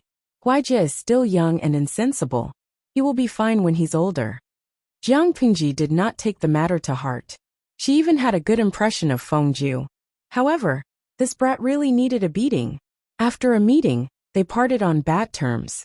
After the Feng brothers left, Suke was still deep in thought. Jiang Pingji asked him, "Are you still thinking about Huaiyu and Huaijie?" Suke said, "A few years ago, I had a few conversations with Feng Langjun. He is not the kind of person who is fixated on family status." "Why is he now?" Jiang Pingji said, "First of all, people change. Huaiyu is now a young man, not an immature boy. How can his thinking remain the same? Secondly, he is not fixated on family status, nor does he look down on people who are not part of the aristocratic families. He just doesn't like Huang Song." Suke was stunned. "But just now, Xiuyu, let's say you have a younger brother. In your eyes, this younger brother is still young and inexperienced, and he needs the protection of an elder brother." One day, a ruffian came from outside. He looked down on everyone from head to toe. But it was this kind of ruffian that made your brother think highly of him. As the elder brother, how could you feel good about it? Jiang Pingji explained with a faint smile. That ruffian was Huang Song. Suke was silent. As an only child, he did not understand the thoughts of a younger brother. Huaiyu does not approve of Huaijie and Huang Song's friendship. It is for the good of this younger brother. No matter how many olive branches Huang Song's godfather extended to the aristocratic families, whether they are neutral or fence-sitters, as long as the emperor is wary of the aristocratic families, Huang Song and Huaijie will stand against each other. What's the use of a close personal relationship? One may know a person's face, but not his heart. Who knows what kind of person Huang Song is behind the scenes? Suke sighed after hearing that. In that case, Feng Langjun has put a lot of thought into it. However, he can't stand his younger brother's rebelliousness. Huaijie's first impression of Huaiyu is the strongest, and I'm afraid it will be difficult to change it. Moreover, Huaiyu is indeed prejudiced by family status. This is a common problem among the sons of aristocratic families, and it is also normal. In the eyes of others, Huaijie is a bit of a weirdo. Suke recalled what Feng Ju said before, and nodded in agreement. "It's just a pity." Jiang Pingji was suspicious. "What's a pity?" "That Feng Sen Longjuan's temperament is compatible with Yu Langjun. They were both rebellious. They were born into the aristocratic families, but they did not have a high sense of identity with their social class. They had strong self-awareness. Tisk, let's not. If I abduct Huayu's precious younger brother, do you think Huaiyu will hate me?" Suke was silent. Thinking of Feng Jin's younger brother complex, he felt that it was hard to say. Jiang Pingji brought Suke around the night market. They bought big and small bags of gifts. Not only did they hang all over her hands, but they also hung a lot around her neck. Fang Pengzi, who had been beaten up by Jiang Pingji, limped home with the help of the thugs. Before he even stepped into the house, he was already bawling with tears and snot in his eyes.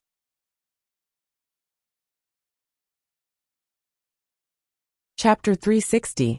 On the other side, General Fang had just become a high-ranking official, and his wallet was filled up again. He hummed a tune and drank the tea happily. Just when he was so happy that he forgot himself, a ghastly wail and wolf howl exploded in his ears. Clang!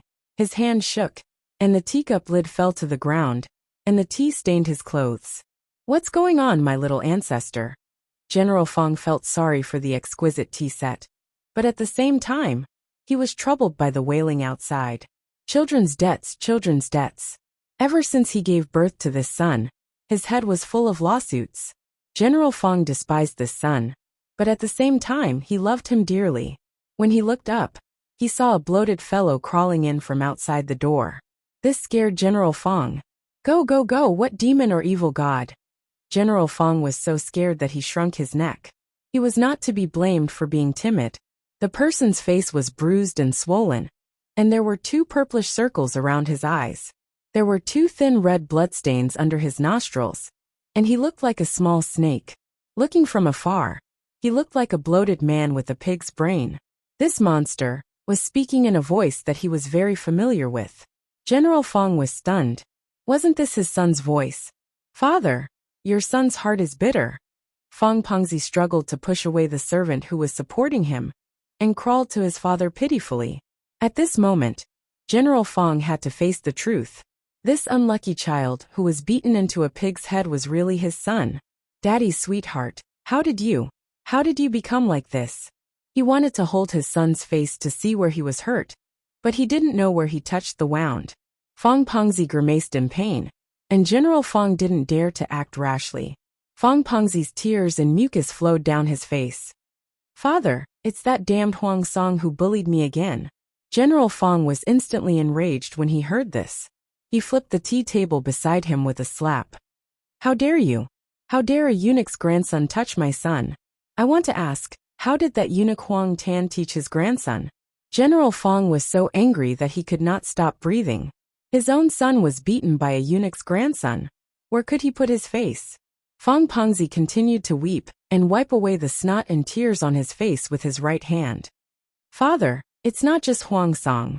There are other bastards. Fong Pengzi had always looked down on Huang Song. No one was more noble than the other, but he was the one who could become the disciple of a great scholar. Why? The two of them had their fair share of conflicts in private. Some of them had won, and some of them had lost. However, this was the first time they had suffered such a huge loss. Who else besides Huang Song? General Fong had a fierce face, and his palms, which were as big as a cattail leaf fan, were covered with thick calluses. Coupled with his burly and obese body and his fierce expression, he looked somewhat dignified. But everyone knew that General Fong was of humble birth. Before he became Marquis Qingzhen, he was a street peddler. Fong Pengzi said vaguely, "There's another kid. I don't know where he came from." General Fong was silent for a while. Although he felt sorry for his son, he was not blind. There was something wrong with Fong Pengzi's attitude. It was obvious that he was hiding something. This made him more cautious. He simply called his son's lackey over and asked him in detail. After a detailed inquiry, General Fong almost clutched his chest and breathed his last. Evil creature. Who asked you to provoke them? The Fong family of Shangyang was an existence that even the emperor was wary of. Who gave this kid the guts to do so? However, the Fong family had already retired. There was no one in the court, so there was no need to be too afraid. General Fong was not worried about the Fong family. He was worried about Lu Shi and Cheng Zhou. Fortunately, his son did not really bully Lu Shi's son. If he had really stripped Lu Shi's clothes, the whole of Dongqing would be turned upside down. Fong Pengzi was indignant. Did I get beaten up by Huang Song for nothing? You got beaten up. Can't you find a chance to fight back? Aren't you usually quite capable? General Fong was so angry that his beard curled up. Fong Pengzi was speechless. He had no problem sneaking up on Huang Song, but he really could not beat Jiang Pingji. If you don't get back at me, I'll look for my aunt to get justice for me. The aunt that Fong Pengzi mentioned was the Empress, the crown prince's mother. When General Fong heard this, he was infuriated. Outsiders did not know. But how could he not know? His sister did not come from a good family background, and did not have outstanding looks. Ever since she gave birth to the crown prince, she did not have much love left. The emperor was also greedy and lecherous. There was no shortage of young and beautiful women by his side. The old and fading empress was invisible in the emperor's harem. If the emperor did not need to promote his relatives, the crown prince would still be alive. Perhaps the empress would have been dethroned. Stop.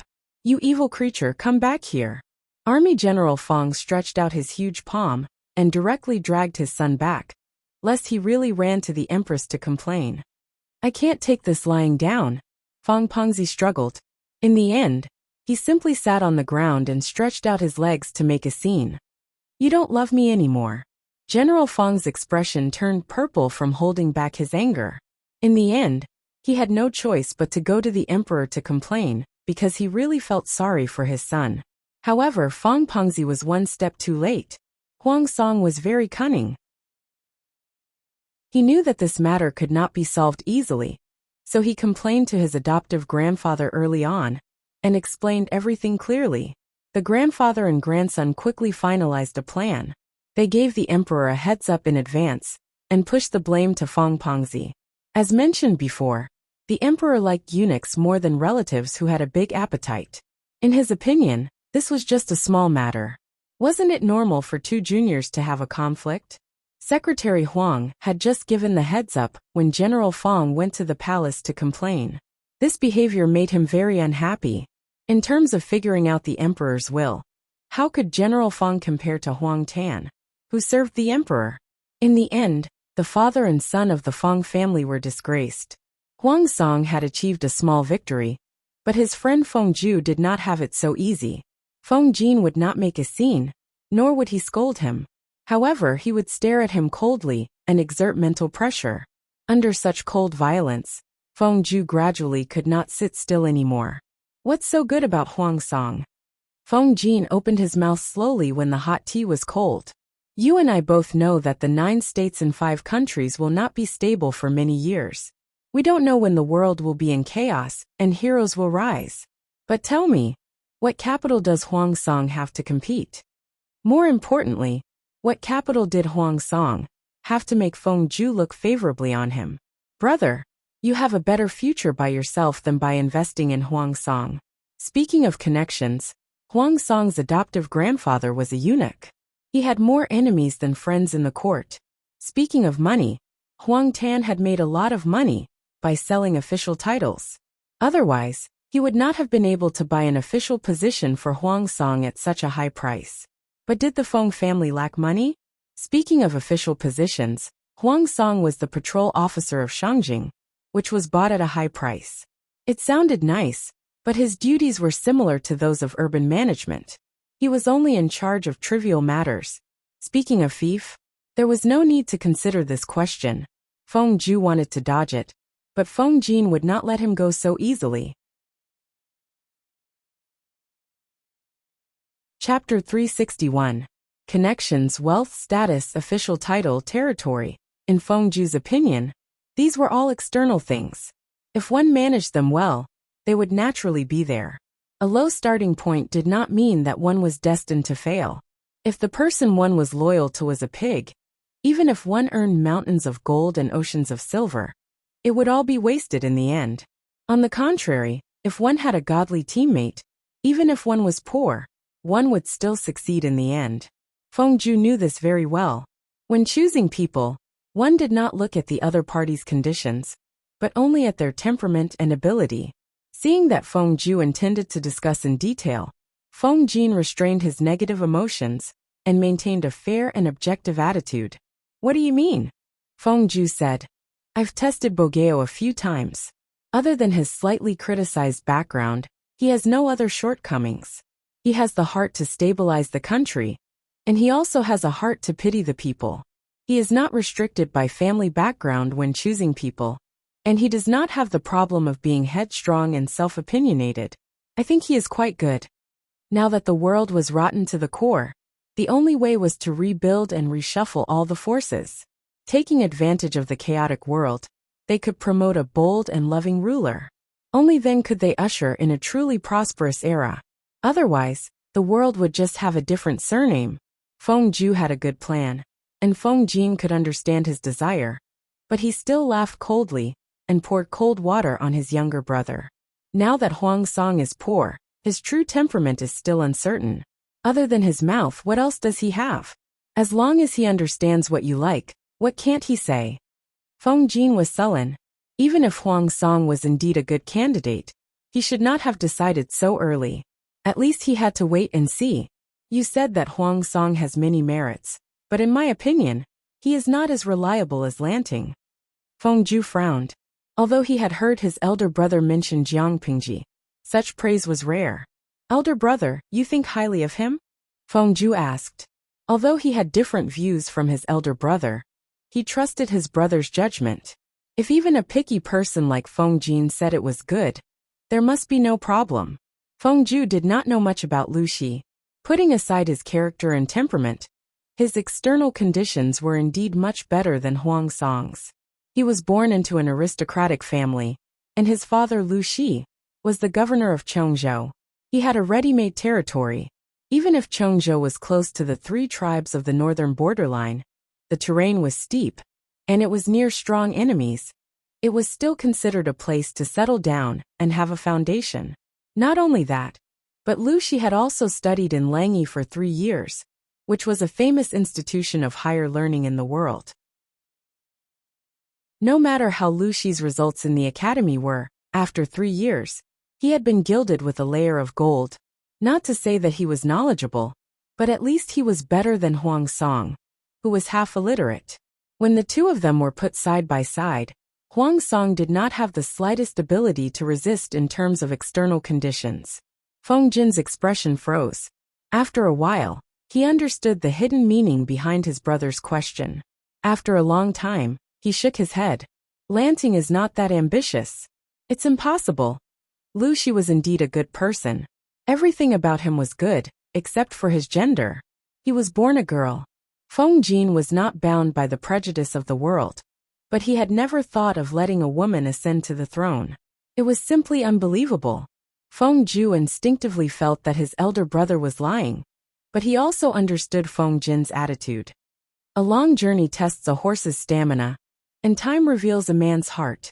It's better to be cautious about this kind of thing that will cost you your life. Feng Jin's expression softened a lot, and he advised his younger brother. I'm not stopping you, nor am I biased against Huang Song. I just hope that you can be more cautious about this kind of thing. The world is not completely chaotic yet, and it's still too early to make any plans. Why not watch from the sidelines and wait for the situation to change? To put it bluntly, it was still too early to get involved. Feng Ju pursed his thin lips, and his hands on his knees slightly clenched. His heart was full of struggle. Apart from this, if you think that Huang Song is a worthy friend, then treat him as an ordinary friend. Don't get too involved. It was better to let it go. His younger brother was a stubborn brat.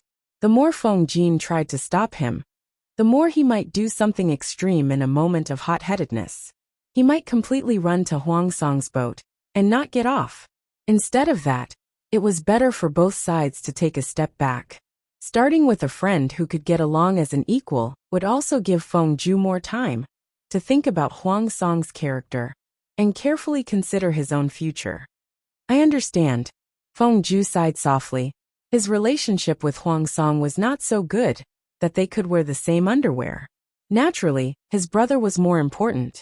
As the two brothers spoke, a series of slow but heavy footsteps came from afar.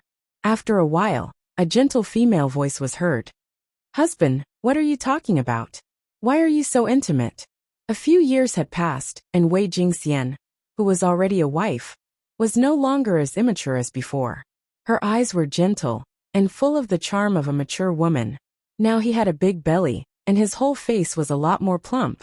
He looked more plump than before. Pregnancy was tough, but she had a good mentality. The servant took good care of her, so she was more energetic than before. Feng Jin looked at her belly, and his eyebrows twitched. He quickly got up and went forward to support her. He was also afraid. Every time he saw her big belly, he felt his whole body heavy, and his nerves could not help but tense up. Second sister-in-law, come and control second brother. Feng Ju bowed and waited for Feng Jin and his brother to sit down before sitting down again. He complained half-truthfully, second brother, and I haven't seen each other for a long time. We should be catching up with each other. But he just won't let go of his studies and wants to test us. Wei Jingxian pinched her handkerchief and covered her mouth with a chuckle. Husband often says that youngest brother is talented and smart, but he may not be able to test you. Second sister-in-law is really good at talking. It's comfortable to hear. Unlike second brother, who only reprimands and reprimands. Feng Jin glared at him, and the two brothers exchanged a few glances. As they grew older, the relationship between Feng Jin and Feng Ju gradually became tense. Wei Jingxian found out not long after she married into the family, but she could not say much due to her identity. She could only try to ease their relationship. I've prepared some light wine and dishes. I wonder if husband and youngest brother will do us the honor? You're heavy. You can leave these small things to the servants in the future. You don't have to do it yourself. Feng Jin urged her earnestly, but whether Wei Jingxian was willing to do it or not was not something he could decide. They brewed tea, boiled wine, and drank 2 cups with exquisite dishes. The two enjoyed the meal and temporarily forgot about what happened just now. Feng Ju secretly looked at the heavy second sister-in-law, then looked at second brother, who was frowning slightly. His heart softened. It was better for him to listen to his second brother's advice and observe the situation from the sidelines for now. The sky was dark. Feng Ju stayed in the guest room, and Feng Jin and his wife also prepared to sleep. Before going to bed, Feng Jin suddenly thought of something. It's the wedding of the fourth prince and the daughter of the Lu family's concubine. It's reasonable for us to give them a small gift. Wei Jingxian touched her belly and did not react for a moment. Feng Jin said again, the daughter of the Lu family's concubine is Lanting's sister. Although they were not relatives, Feng Jin and Lu Shi were good friends, and he was also a friend with Wu Majun, so he should give him a gift. Chapter 362. The governor of Lu province is busy. As the second son, Lanting has to send his sister off. Feng Jin turned around and sighed. But she shouldn't have come at this time. I don't know if she can get out of this mess. Wei Jingxian wanted to say something but stopped. The room was dark, so Feng Jin didn't notice the hesitation on her face. He didn't hear Wei Jingxian's reply for a long time. He reached out and touched her tight belly. Is the child bothering you again? They had been married for 2 to 3 years. He knew Wei Jingxian's stubborn temper. When she was still young, her legs would always cramp at night. She didn't want to disturb his rest, so she gritted her teeth and endured it. Towards such a wife, Feng Jin loved and respected her, and the relationship between the two steadily improved. No, I just suddenly thought of the past and felt a little emotional. Past? Feng Jin rarely heard his wife talk about the past. He smiled and asked, is it related to Lanting? Wei Jingxian secretly bit her lips with a troubled look on her face. She didn't know that Feng Jin already knew Lu Shi's gender. Even if Feng Jin and Lu Shi were friends, she was Lu Shi's former fiancé. She had been engaged since she was a child. Wei Jingxian couldn't figure out Feng Jin's attitude towards this matter, so she had always avoided mentioning Lu Shi. Wei Jingxian hesitated and tried to sound calm. Yes, it's related. I loved to eat when I was young, so I was round and a little fat. But I was naughty and couldn't calm down. I wanted to avoid the maids and play everywhere. One day, when no one was looking, I climbed up the pear tree outside the courtyard. I climbed up but couldn't get down. I cried for a long time. Feng Jin smiled. And then, I don't know if it's because children are similar in nature. The maids looked for me and almost cried, but Lanting found me. I was worried that I would be punished by the elders in the family, so they didn't let me ask the adults for help. But I didn't dare to go down. I couldn't do anything, so she said she wanted to be my cushion. She said she would take responsibility if I fell. Wei Jingxian smiled mischievously. Madam must have been very cute when you were young. What happened after you jumped down? Was you safe and sound? Since it was round and smooth, it must have hit Lu Shi when it jumped down. Thinking of that scene, Feng Jin felt inexplicably pleased. Wei Jingxian said, I'm fine, but Lanting's muscles and bones have been hurt. Feng Jin held back his laughter and teased. If that's the case, I should prepare a small gift for Lanting tomorrow, to thank her for her kindness. Wei Jingxian was startled. She thought that Feng Jin was angry, but he didn't sound angry at all. She probed and said half-truthfully, could it be that my husband is jealous? Feng Jin asked suspiciously, why should your husband be jealous? He was jealous of a girl. Was he that kind of person? No. At this moment, Feng Jin's smart brain realized that the couple was talking about the same thing. He could not help but laugh. Wei Jingxian was also dumbfounded. She didn't understand what was so funny about her words. Go to sleep. It's rare that the child isn't bothering you. Have a good sleep. Feng Jin kept his smile and did not explain to Wei Jingxian. The couple did not speak for a night and slowly fell asleep. Nowadays, Shangjing was in a state of panic. The ordinary people did not know the inside story and continued to live ordinary lives. It was as if they were living in a peaceful era. The intrigues of the nobles did not affect them at all. Only those with a keen sense of smell could discover the undercurrents under the calm surface.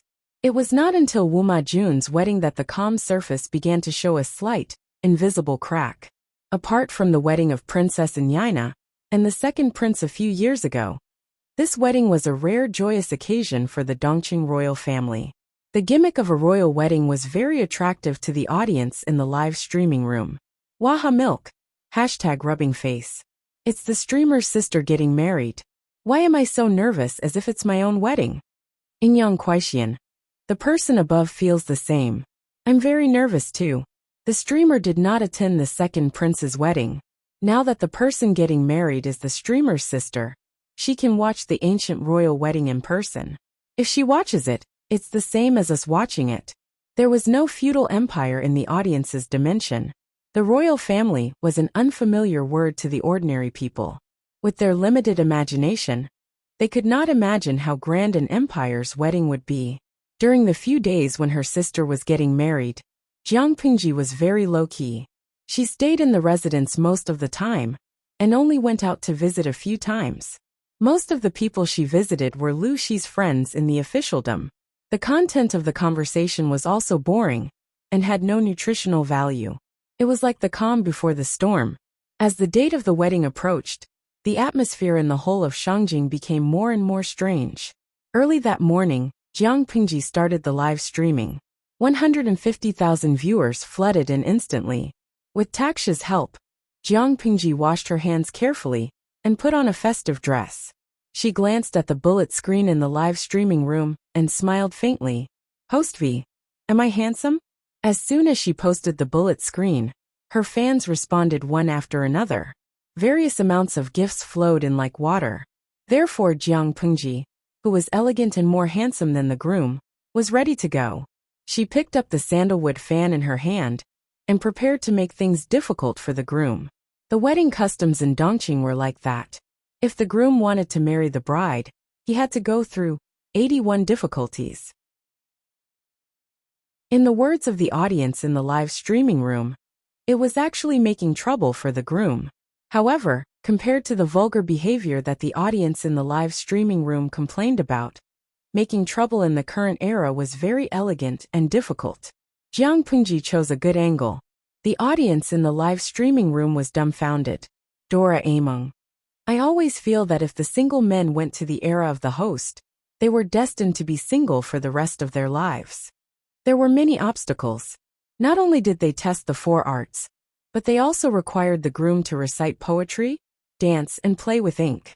They taught him about the classics and history. Because Wu Ma Jun was a prince, it was inevitable that he would go easy on the groom. These tests were set in advance. He had the strategy. No matter how difficult or tricky the questions were, he could solve them easily. The high-spirited Wu Ma Jun had passed through many obstacles. His elegant demeanor and excellent literary talent had left a good impression on him. Every time he passed a challenge, there would always be people cheering and praising him. If one did not know better, one would think that Wu Ma Jun was the reincarnation of once Yuxing Jiang Pingji, was in charge of the last challenge. The luxurious and exquisite house behind her was the place where Lu Huan would get married. Only with Jiang Pingji's permission could Wu Ma Jun escort the bride away. That was the most exciting moment of the wedding. Lanting, please. Wu Ma Jun was not interested in Lu Huan. After all, she was young and her bones had not even developed. What was interesting about her? Chapter 363. Jiang Pingji nodded slightly, took a deep breath, and said sadly, My sister is spoiled at home, so it's inevitable that she'll be a little willful. Zhengze, if you marry her, please forgive her. Now that the auspicious moment is here, I won't be the bad guy.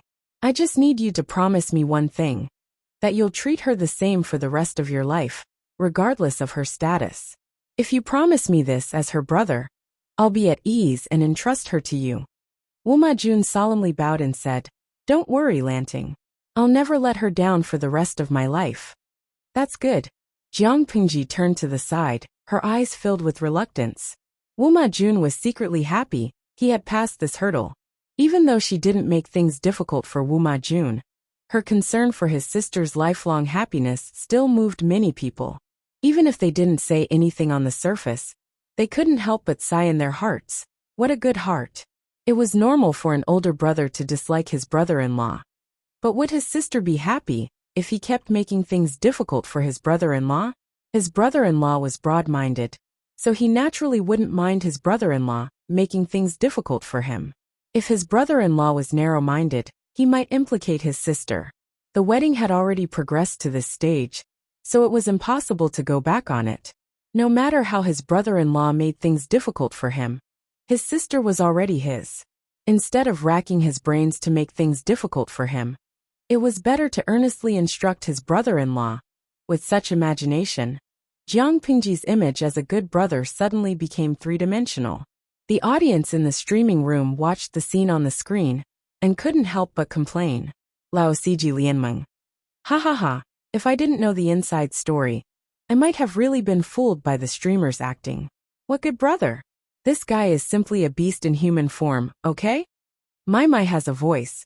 Although I know it's fake, I give 82 points for the streamer's performance just now, and give the rest to her in the form of 666.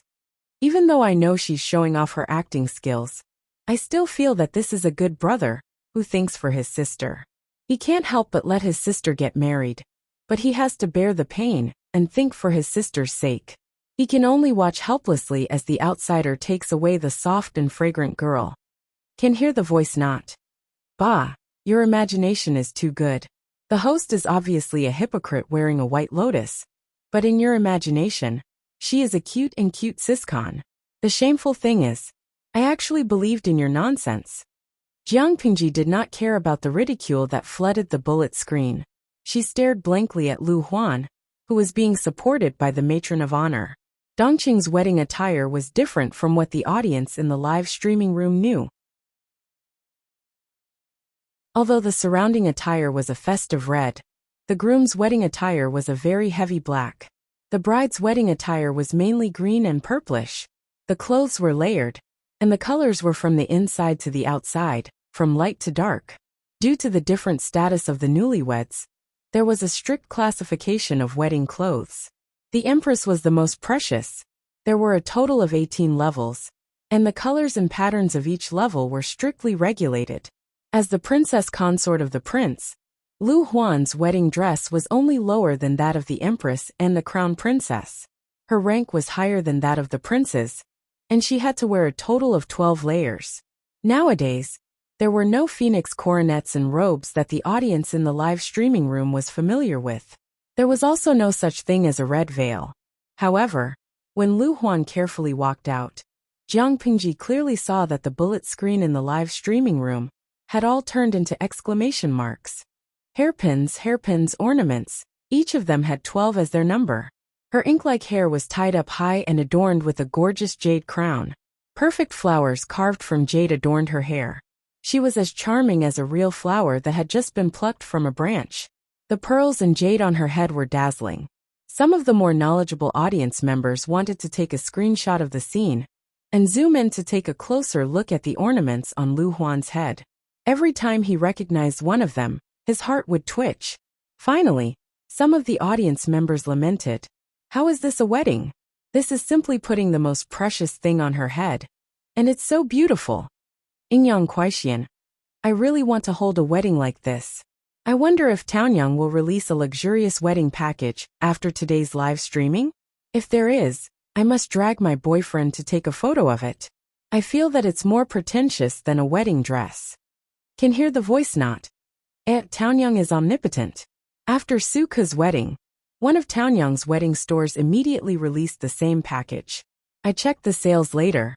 It's selling 45,000 sets a month. It's really popular. Jiang Pingji's sharp eyes saw the contents of the bullet screen. She secretly raised her eyebrows. A businessman is indeed a businessman. He's good at grasping business opportunities. Lao Siji Lianmeng. That wedding company? The simplified version costs $99.99. I saw the customer's reply and I almost died laughing. Look at how beautiful Suku and Xuanmei are. They will be together forever. But the buyer's show is simply a joke between a married couple. At this time, another audience member ridiculed. Grapevine Jiazi Dolai. I agree with the person above. Do you know how expensive the wedding ornaments on the streamer's sister's head are? I'm in this line of work. Calculating the current market price, it's at least in the hundreds of millions. How can Taonyang's imitations, which cost a few dollars, be auctioned off for hundreds of millions? That's just the headwear. It doesn't include the cost of the wedding dress. Even so, there were still some greedy audience members who went to search for Taonyang. When the keywords were entered, a few pages of information immediately popped up. Unbeknownst to Jiang Pingji, this strange streaming room had created a huge storm in their dimension. Many industries had been born, and many unemployed people had been saved. Of course, after these people became rich, they did not forget to reward Jiang Pingji. The streaming room was noisy. Jiang Pingji saw that there were too many bullet screen comments. She simply blocked them for a while. She raised her hand and took Lu Huan's hand. In the future, you will marry into the royal family and live a good life. If you suffer any grievances, you must tell your brother, Jiang Pingji said sadly. Her tone was a little choked and full of reluctance. Those who heard it were very touched. Lu Huan was vigilant, but she also knew that she could not undermine Jiang Pingji. She bowed to Jiang Pingji. Her eyes were filled with tears. Brother, take care. Facing Jiang Pingji, who was an Oscar winner, Wu Ma Jun and Lu Huan were at most popular actresses who had won the Newcomer Award. Their acting skills could be seen at a glance, especially when Jiang Pingji was showing off her acting skills at that moment, and Lu Huan was absent-minded. Naturally, she was at a disadvantage. A royal wedding was naturally different from an ordinary one. If it was an ordinary person, the procedure would take a long time. But Wu Ma Jun was a prince. He had the upper hand. He easily welcomed the bride, Lu Huan, onto the luxurious wedding sedan that was carried by 8 people. He then mounted the horse in high spirits. Although the scale of the wedding was not comparable to that of Princess Yaina, the bride, Lu Huan's dowry was talked about enthusiastically by the people of Shangjing. 10 miles of red makeup, it lived up to its name. There were 100 tables of banquets in front of the 4th prince's residence. There was a dazzling array of seafood, delicacies and exotic fruits. Although the cuisine in ancient times was not as developed as in the streaming room, they had sufficient ingredients. In their world, the protected wild animals, national protected animals, and world-class protected animals. In this era, as long as it was edible, it could all be served on the table. Coupled with the meticulous cooking of famous chefs and all kinds of lifelike carvings, it was simply gorgeous. There were 100 tables of banquets. As a member of the bride's family, Jiang Pingji naturally had to be treated as a distinguished guest. Chapter 364. Langjun, you can't bear to part with the second Nyangzi? Suke had already left his lowly status and found a seat in the corner as Lu Shi's right-hand man. He was eating delicious food. Seeing Jiang Pingji's unhappy expression, he was afraid that she would do something against the rules, so he secretly tested her. Why would I be reluctant? Jiang Pingji glanced at him and said, I just suddenly remembered something. A few years ago, the second prince and the princess of the northern borderline got married, and Shangjing was just as lively. It was a world of ice and snow, and 100 banquets were held. The atmosphere was heated. Now that I think about it, it coincides with today's scene. Suke was silent. Of course, he knew what happened that year. Shangjing had a severe snowstorm, but the wedding of the second prince and the princess of the northern borderline was still lively. 100 banquets were held for 9 days and 9 nights, but almost no one touched the food. In a world of ice and snow, the food was not tasty when it was cold. Not far away, people starved to death. The back of the second prince's mansion was full of food and buckets of swill. Thinking about these things, it would be strange if his Langjun could be happy. The 100 banquets were supposed to be a joyous occasion for the whole city, for the people, for the celebration of the new couple.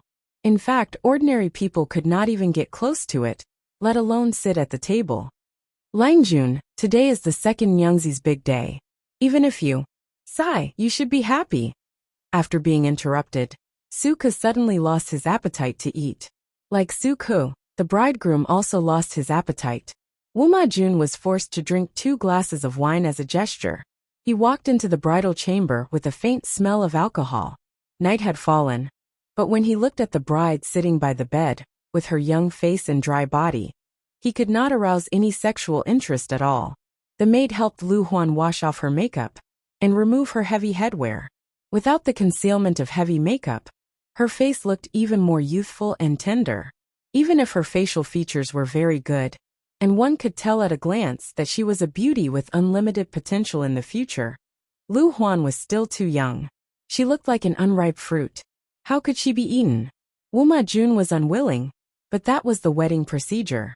Not wanting to consummate their marriage was akin to slapping the bride in the face. If Lu Huan's family found out, who knew what kind of rumors would spread?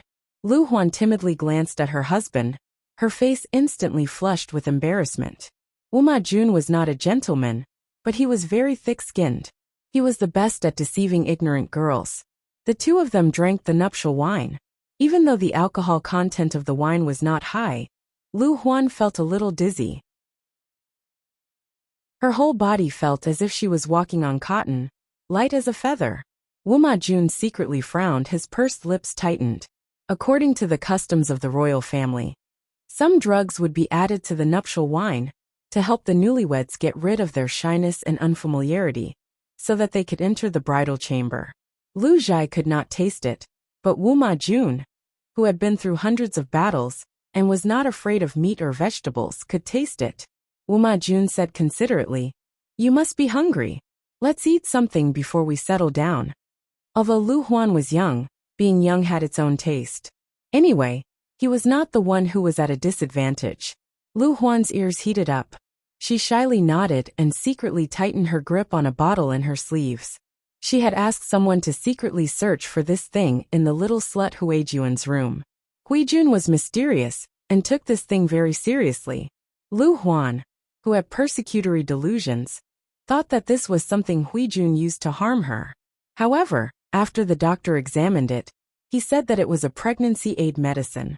Lu Huan did not believe it, and secretly invited a few doctors to examine it.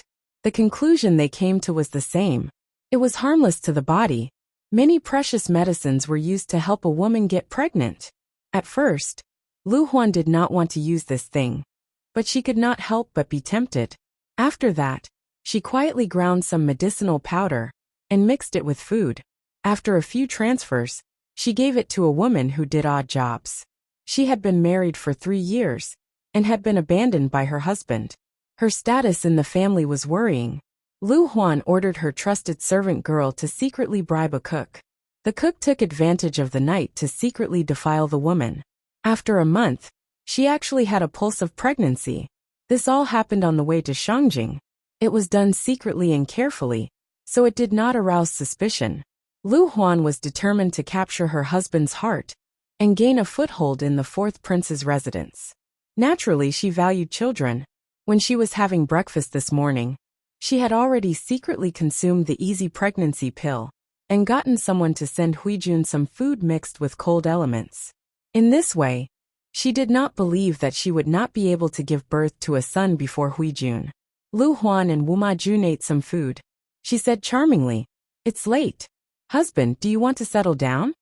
Perhaps it was the nuptial wine that had taken effect. Wu Ma Jun felt his whole body heat up. He nodded in agreement and carried her to the wedding bed. After a round of sex, the medicinal effect in Wu Ma Jun's body had subsided. He got up and called for the servants to prepare hot soup. He looked at Lu Huan, who was sleeping soundly in his arms with traces of tears on her face. He secretly pouted. Her shriveled body was like a man's. "Your servant will serve your highness as you bathe." Wu Ma Jun was feeling that this wedding night was extremely boring.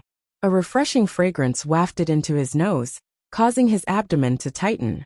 When he listened carefully, the woman's voice seemed to be scratching his heart. It was itchy and made his heart tremble. Come in," Wu Ma Jun answered vaguely. A graceful figure walked out from behind the curtain, with a basin of water in her hands. Her steps were light and graceful. Her clothes were clean and neat, and there was not the slightest bit of extra embellishment in her hair. She was like a beautiful lotus flower standing in the cool breeze, but her starry eyes were captivating, as if they could hook away one's soul. Her plump lips were red without any makeup, making one want to lean forward and taste them. "What's your name?" The other party seemed to be confused by the rude question. She lowered her head and said timidly, "Your servant's name is Hui Jun." "Good name." Wuma Jun's eyes were glued to her full and perky chest. He asked again, "Are you a servant girl in the residence?" "No, your servant is the second Nyangzi, the fourth imperial concubine's dowry." Towards the end, she was practically biting her lower lip as she spoke. A dowry girl had the duty to serve the male master. After Wuma Jun heard this, his eyes lit up. However, he was a hypocrite. He could not hug her directly. Instead, he put on airs and asked, "Why haven't I seen you before?" Hui Jun said, "Tonight is the wedding night of your highness and the imperial concubine." At the mention of this, Wuma Jun was in a slightly bad mood. However, when he thought of the peerless beauty in front of him, his lower abdomen could not help but tighten. "Come here and help me bathe." "Yes." Hui Jun soaked a towel in hot water. Just as she was about to help him wipe his back, he suddenly grabbed her wrist. Wuma Jun felt as if he was grabbing a soft and boneless hand. The skin was smoother and smoother than a peeled egg. As the two of them got closer, the seeping fragrance became clearer.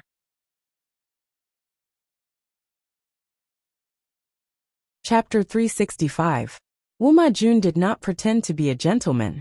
He directly dragged her into the bathtub and engulfed Huijuan's cries of surprise and protests. That night, he truly knew the wonderful feeling of yin and yang harmonizing. Even his soul was trembling. He seemed to have unlimited energy. He tossed and turned Huijun. He could not enjoy himself to his heart's content. He wished he could die on top of her.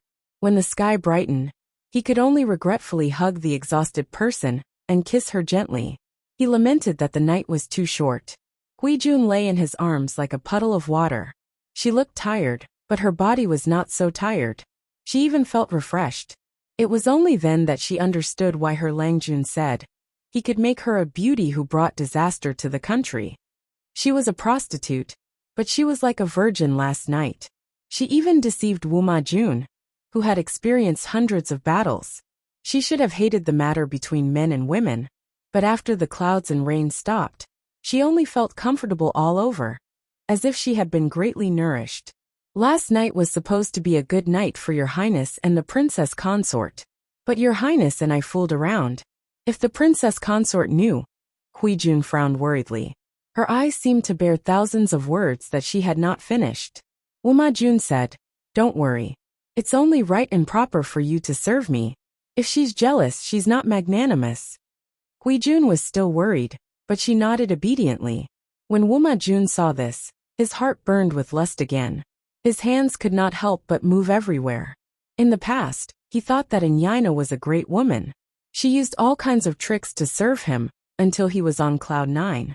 She was bold and unrestrained when it came to matters between men and women. She was very compatible with him. Now that he thought about it, compared to the peerless beauty in front of him, Princess Inyina was like a broken bag on the ground that was leaking air in all directions. The feeling that had once fascinated him had also become nauseating. Huijun could make him anxious and furious without doing anything. If she was willing to give in and cooperate with him, and whisper softly, he would be as happy as a deity. One could imagine that the two of them could not help but fool around for a while. The sun was high in the sky. Lu Huan woke up from her beautiful dream. Her side was already cold. She supported her tired body and asked eagerly, "Where's your highness?" Her trusted maids had ugly expressions on their faces. They knelt down one after another, not daring to speak. Lu Huan had a bad premonition. When she received the news that Wuma Jun had given Huijun the biggest courtyard besides the main courtyard, her ashen face was almost twisted into a ball. Her newly grown nails were broken again. She was so angry that she flipped over the table beside her, causing it to crash into the ground. After the first night of the wedding, the groom, who was supposed to be intimate with the bride, was fooling around with the stunning beauty. Even though Wuma Jun had issued a gag order, the inner house was different from other places. How could it be stopped with a single order? Before the third day, the news of Wuma Jun favoring Huijun had secretly spread. Huijuan's appearance was also spread by gossipers. Jiang Pingji received first-hand information. She could not help but admire Huijuan's swift and decisive methods. She had seduced Wu Majun on the first day of marriage. She was very efficient. However, the live stream viewers wailed when they heard the news. Lao Siji Lianmeng. A good and fresh cabbage has been taken by a pig. Tuta Faccio. My goddess has been taken by a pig. I'm crying. Headset electric current sound. F*CK, it's a breeding pig. My heart aches so much. Linglong Mabausuo. Although I knew this day would come, I'm still very upset. My goddess has been defiled by Wumajun streamer. I kind of hate you now. My goddess Huijun, my heart hurts. There were all kinds of comments on the bullet screen. Some were wailing, some were complaining about being lovelorn, and some were criticizing Jiang Pingji. Jiang Pingji only comforted them perfunctorily. The livestream viewers became even more rowdy. Wuma Jun had been caught. Would the emperor, who had no scruples, be far away? According to what Jiang Pingji knew, the emperor was absurd and unruly. Not only did he search for beauties to fill his harem, but he also coveted the wives and concubines of the ministers. It was not the first time he had forcefully taken the ministers' wives. Every time he went to the ministers' residences for a short visit, he would sleep with the ministers' wives while he was sitting. After the wedding, they still had to go home. As Lu Shi was not around, it was just a formality. At first, Wuma Jun was scared witless. He was afraid that he would make Jiang Pingji unhappy if he mistreated Lu Huan. But as time went by, Jiang Pengji did not react at all. He asked his scoundrels to sound her out. The news he got made him heave a long sigh of relief. A married daughter was like spilled water. Not to mention that Lu Huan was only Lu Shi's sister. The matters between husband and wife were discussed behind closed doors. No matter how wide the brother-in-law was, he could not meddle in the affairs of his younger sister and son-in-law. With this guarantee, Wuma Jun treated Lu Huan with respect on the surface. But behind her back, he fooled around with Huijun and indulged himself in pleasure. Huijun slowly revealed the strong side of her character. Wuma Jun almost drowned in her. He liked everything about her, including Huijuan's character. When the two of them were having sex, he even loved her strong side. How could a masochist be nurtured? Although Huijun was not the fourth princess's wife, she lived a more comfortable life than Lu Huan. She was like a precious flower that was carefully watered. She became more beautiful and fresh by the day. It also made Lu Huan jealous and sinister. In less than half a month, she had completely charmed Wuma Jun and gained a foothold in the fourth prince's residence. Lu Huan could not do anything about it. The jealousy in her heart grew stronger by the day. She wanted to lay her hands on Huijun, but the woman was as cunning as a loach. Wuma Jun was protecting her from the side. She, the legitimate wife of the fourth prince, was acting like a shameless concubine. This thought made her so angry that her stomach hurt. I can't touch her. Am I supposed to let this slut climb over my head and behave atrociously? Lu Huan was so angry that she twisted her handkerchief. Other than the night of the wedding, Wuma Jun did not stay in her room. As the princess's wife, she had no reason to stop Wuma Jun from seeking pleasure and continuing the family line.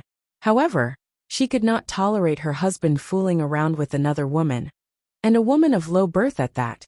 She could not take it lying down. Lu Huan was filled with hatred.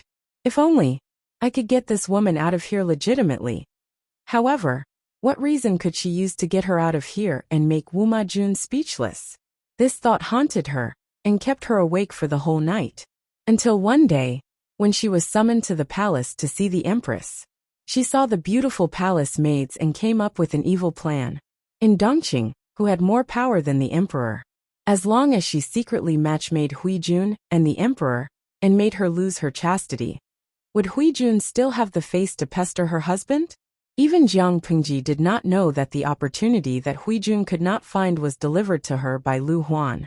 After Wuma Jun and Lu Huan's wedding, Jiang Pingji stayed in Shangjing for more than half a month. She was about to pack her luggage and leave when she unexpectedly received a summons from Shangyang Palace. It was also the first time that Jiang Pingji saw the Emperor of Dongqing up close. Faced with the sudden summons, Su Ke's expression changed drastically. Chapter 366. Suka said worriedly. Langjun, if you encounter difficulties during this trip to the palace. Jiang Pingji was relaxed about it and said nonchalantly, don't worry, it's not that serious. At most, we'll just have a chat. In a sense, Jiang Pingji as a hostage was more important than other hostages. As Lu Shi's only son, as long as she was still in Shangjing and under the eyes of the emperor, Lu Shi, the magistrate of Chongzhou, would not dare to disobey. Understanding this, Jiang Pingji was not worried about the trip to Shangyang Palace. Suku understood the reason, and his face was as gloomy as ink. Whether it was as a citizen of Dongqing, or as Jiang Pingji's right-hand man, he despised the Dongqing emperor's behavior. If the emperor was diligent and loved the people, why would he need to worry about his subordinates obeying him on the surface, but disobeying him in secret? She followed the eunuch into the palace, and Jiang Pingji waited outside the palace to be summoned. Just as Jiang Pingji thought, the emperor only took some time to meet her. He chatted for a while, reminisced about his and Lu Shi's friendship, and warmly invited her to stay in Shangjing for a while. Then he rewarded her with a table of delicacies. The whole process lasted less than an hour. Jiang Pingji did not waste the opportunity. She started a semi-interactive live stream. The title was Half-Day Tour of Shangyang Palace. Ingyang Kuaixian. I feel that the architecture of Shangyang Palace has some characteristics of the Qin and Han dynasties, but some places are filled with the style of the Tang dynasty. Well, no matter what, the ancient palace is indeed a treasure of human cultural heritage. It's not something a normal film city can compare to. Zhengwo Buqingjing. Please, this is the real royal palace. If the film city was 100% restored, it would have gone bankrupt long ago. It's good enough to make an imitation for you to see. Why are you so picky? If you want to see the palace, go to the Forbidden City. Ko Jiaoqi fan. It's the Forbidden City. It's been in disrepair for years. There aren't many places on display, and there are so many tourists every day. Many places look like dilapidated buildings. Traveling during the Golden Week, every time I visit the Forbidden City, I always feel that the royal palace is nothing special.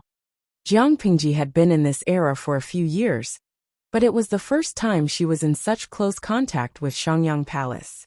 The audience in the streaming room was even more excited. For their era, everything about the feudal dynasty aroused their curiosity and exploration. Waha! Let alone the imperial garden, when I see the emperor of Dongqing, all my hopes for the emperor are shattered, okay? He had thought that he would be able to see a handsome middle-aged man with extraordinary majesty. However, the emperor of Dongqing was just a middle-aged man with heavy eye bags. He did not have the aura of an emperor. He looked wretched, as if his body had been hollowed out. It felt like even the middle-aged men dancing on the street were more energetic than him. Scan code see me. I raised both my hands and feet in agreement. It was one thing to say that he was a middle-aged wretched old man, but when she thought of all the beautiful young ladies in the palace being defiled by him, she suddenly felt disgusted, as if she was eating an apple only to find half a caterpillar's corpse. Luckily the streamer didn't go to a harem fight. Otherwise, the thought of the streamer getting jealous over a lowly man would make me wake up from my dreams. From this, it could be seen that regardless of the era, one's face was still very important. The age, appearance, and aura of the emperor of Dongqing did not match the expectations of the audience in the streaming room. As the audience chatted, a completely different style popped up on the bullet screen. Panda Noodle House. Am I the only one who realized that we've been tricked by the streamer? The title of today's streaming was Half-Day Tour of Shangyang Palace. In fact, the streamer only took us to walk a single path. She did not stop to introduce the architectural landscape, and the duration was not even half a day. Not to mention half a day, it was only an hour. Selling dog meat with a sheep's head. When Jiang Pingji saw the bullet screen, she specially posted one, and conveniently thanked the viewer. Streamer V. The current situation does not allow me to wander around Shangyang Palace. However, one day, I will open another streaming of a one-day tour of Shangyang Palace. When that time comes, I can go wherever I want. The inner court of the palace will be unobstructed. Panda Noodle House. The content of the bullet screen seemed very ordinary, but the audience in the streaming room expressed their horror after thinking about it carefully. She was still a citizen of Dongqing. Due to the majesty of the royal family, she could only follow the eunuch who led the way. It was impossible for her to wander around Shangyang Palace. Then, under what circumstances could she ignore this rule and walk around Shangyang Palace unimpeded? When she became the new master of Shangyang Palace. Having reached this conclusion, the audience in the streaming room was instantly delighted. They gave Jiang Pingji a lot of gifts, and the screen was full of 666. Lao Ciji Lianmeng. Streamer, I give you 101 points. I'm not afraid of you becoming arrogant even if I give you one more point. With the audience in the streaming room joking around, Jiang Pingji left unscathed. As soon as she left the palace, she saw Suke anxiously waiting for her. I'm fine. Let's go back in the carriage. Jiang Pingji waved her hand and ordered the groom to drive. Suke saw that she was calm and secretly heaved a sigh of relief. Langjun, did your trip go well? I was praised and ate some food. The royal chef in the palace is not as good as the chef in Wuma Jun's residence. Jiang Pingji complained. The royal chef's cooking was definitely better than the ordinary chef's. But the food prepared by the royal chef was already cold. How could it be compared to hot food? Suke was speechless. He suddenly could not reply. His Longjuan style was always so fresh and different. However, I can only stay in Shangjing for a while. I can't leave. Jiang Pingji shook her head and said in a low voice. The emperor is addicted to beauty. His body is strong on the outside but weak on the inside. He refuses to rest and needs to use tiger wolf medicine to keep him alive. I'm afraid he has realized that his body is not feeling well and is increasingly afraid of death. Now that he is under house arrest in Shangjing, I'm afraid he is extremely afraid of death. Even if the emperor supported the foreign relatives and the eunuchs to suppress the aristocratic families, he was still raising a tiger that would invite disaster. The aristocratic families seemed to be retreating, but they were not seriously hurt. The so-called aristocratic families all had a deeper and longer history than the royal family of Dongqing. If the emperor suddenly died, who knew if the aristocratic families would retaliate and completely turn the royal family of Dongqing into a puppet? It was probably because of this worry that the emperor gradually recalled the sons of the aristocratic families who were serving outside and used them as hostages. If Jiang Pingji was the emperor of Dongqing, faced with such a situation, she would choose an heir as soon as possible and abdicate the throne to let the dynasty's power take over smoothly. She would grant amnesty to the people and show mercy to the ministers. At the same time, she would cut off the remnants of the foreign relatives and the eunuchs to ensure that the new emperor could sit firmly on the throne. As for the threat of the aristocratic families, she would rope them in and suppress them. She would first stabilize Dongqing, which was riddled with holes. That was the best strategy. However, the current emperor obviously did not want to move. He did not want to abdicate the throne to his son while he was still alive. Chapter 367. Suke frowned worriedly. If what Jiang Pingji said was true, when could they leave Shangjing? Did they have to wait until the emperor passed away and the princes fought it out with Prince Changsho? By that time, the world would have already been torn apart. Jiang Pingji sneered as if she saw Suke's worry. We don't have to wait that long. We just have to wait for an opportunity. As long as Huijun got close to the emperor and bewitched him, it would not be difficult for them to leave Shangjing. But Suke was worried. He felt that things were not that simple. Jiang Pingji said, Do you think the princes and the ambitious Prince Changsho have the patience to wait for the emperor to pass away? Suke felt as if he was struck by lightning. Something exploded in his mind. Langjun, do you mean to force the emperor to abdicate? I'm not sure. But looking at the short history of the Dongqing royal family, they have a history of murdering their parents and brothers. Jiang Pingji said sarcastically. Other than the founding emperor, the other Dongqing emperors had taken the throne through shady means. The whole world knew about this scandal. The current emperor seemed to be repeating the fate of his ancestors. His younger brother and son were eyeing him covetously. The game depended on who could not wait to make a move first. The bird that sticks out gets shot. Whoever stood out first would be the target. Compared to Suke's impatience, Jiang Pingji was leisurely sitting on the fishing platform. She suddenly thought of something and smiled coldly. Haste makes waste. So what if I'm under house arrest in Shangjing? The emperor doesn't have the guts to make things difficult for the aristocratic families. It's impossible to lock them up for life. We just need an opportunity to leave Shangjing safely. Before that, Xiuyu, just treat it as a vacation in Shangjing. Don't worry. Even if the sky falls, I'll hold it up. Suke smiled bitterly. He felt at ease. Langjun, I'll definitely accompany you to the end. As soon as he finished speaking, the carriage fell into silence again. Jiang Pingji crossed her fingers and looked down. Her cold expression did not show any emotion. After the carriage traveled for a while, she suddenly asked, Xiaoyu, under what circumstances do you think the emperor will summon Prince Changsho to Shangjing? Suke was stunned. He thought about the question and said firmly, That's impossible. Why? Jiang Pingji asked. Suke answered, Everyone in the imperial court knows that Prince Changsho has formed cliques to pursue his own interests. Even if the emperor is obsessed with beauties every day and neglects the affairs of the imperial court, he cherishes his life so much. How could he summon this ambitious wolf to the capital? If that's the case, wouldn't that be inviting a wolf into the house? Yeah, I think so too. Jiang Pingji nodded in agreement. She did not see any good points in the emperor, but he had countless flaws. Although the emperor was muddle-headed now, he could kill the former emperor and ascend the throne from King Gongshun of Hejing County. He couldn't be a complete idiot. If he was sane, why would he summon Prince Changsho to the capital at such a critical time? Suke asked her. Langjun, why do you suddenly ask? I suddenly remembered what a friend told me before I left, Jiang Pingji said calmly. After saying that, a figure that was tall and straight like a pine appeared in his mind. Wei Xi was not someone who spoke without thinking. Since he asked her to guard against Prince Changsho accepting the edict and bringing troops into the capital, there must be a reason for it.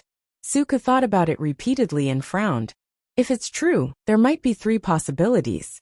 First, the emperor's favorite candidate is not one of his 4 sons, but the youngest son of the former emperor, Prince Changsho. But thinking about what happened in the past few years, the possibility of this guess is almost zero. Second, if something unforeseen happens in Shangjing, the 100,000 imperial guards will be useless, and the emperor will have no choice but to summon Prince Changsho. However, the probability of the 2 possibilities that Suke mentioned happening was too low. It was almost not within the scope of consideration. What's the third possibility? Suke said, Fake the emperor's will. Jiang Pingji's heart skipped a beat. Fake the emperor's will is indeed a way. Shangjing was now a huge cage. Jiang Pingji's ears and eyes were sharp. She acutely noticed that the area where the high officials and nobles lived was filled with a large number of spies. These spies disguised themselves as manservants, maids, or merchants from all walks of life. They were watching them 24 hours a day. When they were close to the mansion, Jiang Pingji glanced at Suke and stopped him from speaking. The two stepped on the bench and got off the carriage one after another. They returned to the mansion with their usual expressions. At that moment, the audience in the streaming room also smelled something unusual. They kept asking questions. Dora Ameng. Host, can't you leave Shangjing for now? Lao Siji Lianmeng. Host, they seem to be under house arrest. The Emperor of Dongqing is courting death as long as he is alive. Tudafetio. I bet 50 cents that according to the host's petty temper, she will definitely find a way to take revenge. Most of the audience were ordinary onlookers. They had no problem watching the show, but when it came to such brain-burning things, their reactions were slower. The audience in the streaming room seemed to have a kind of blind trust in Jiang Pingji. After following the streaming for a few years, they had never seen anyone who could really make Jiang Pingji suffer a loss. Even if there was, it was just a joke. The host was broad-minded and did not take it to heart. Of course, there were many people who objected. Zai Chili Diao. Nonsense.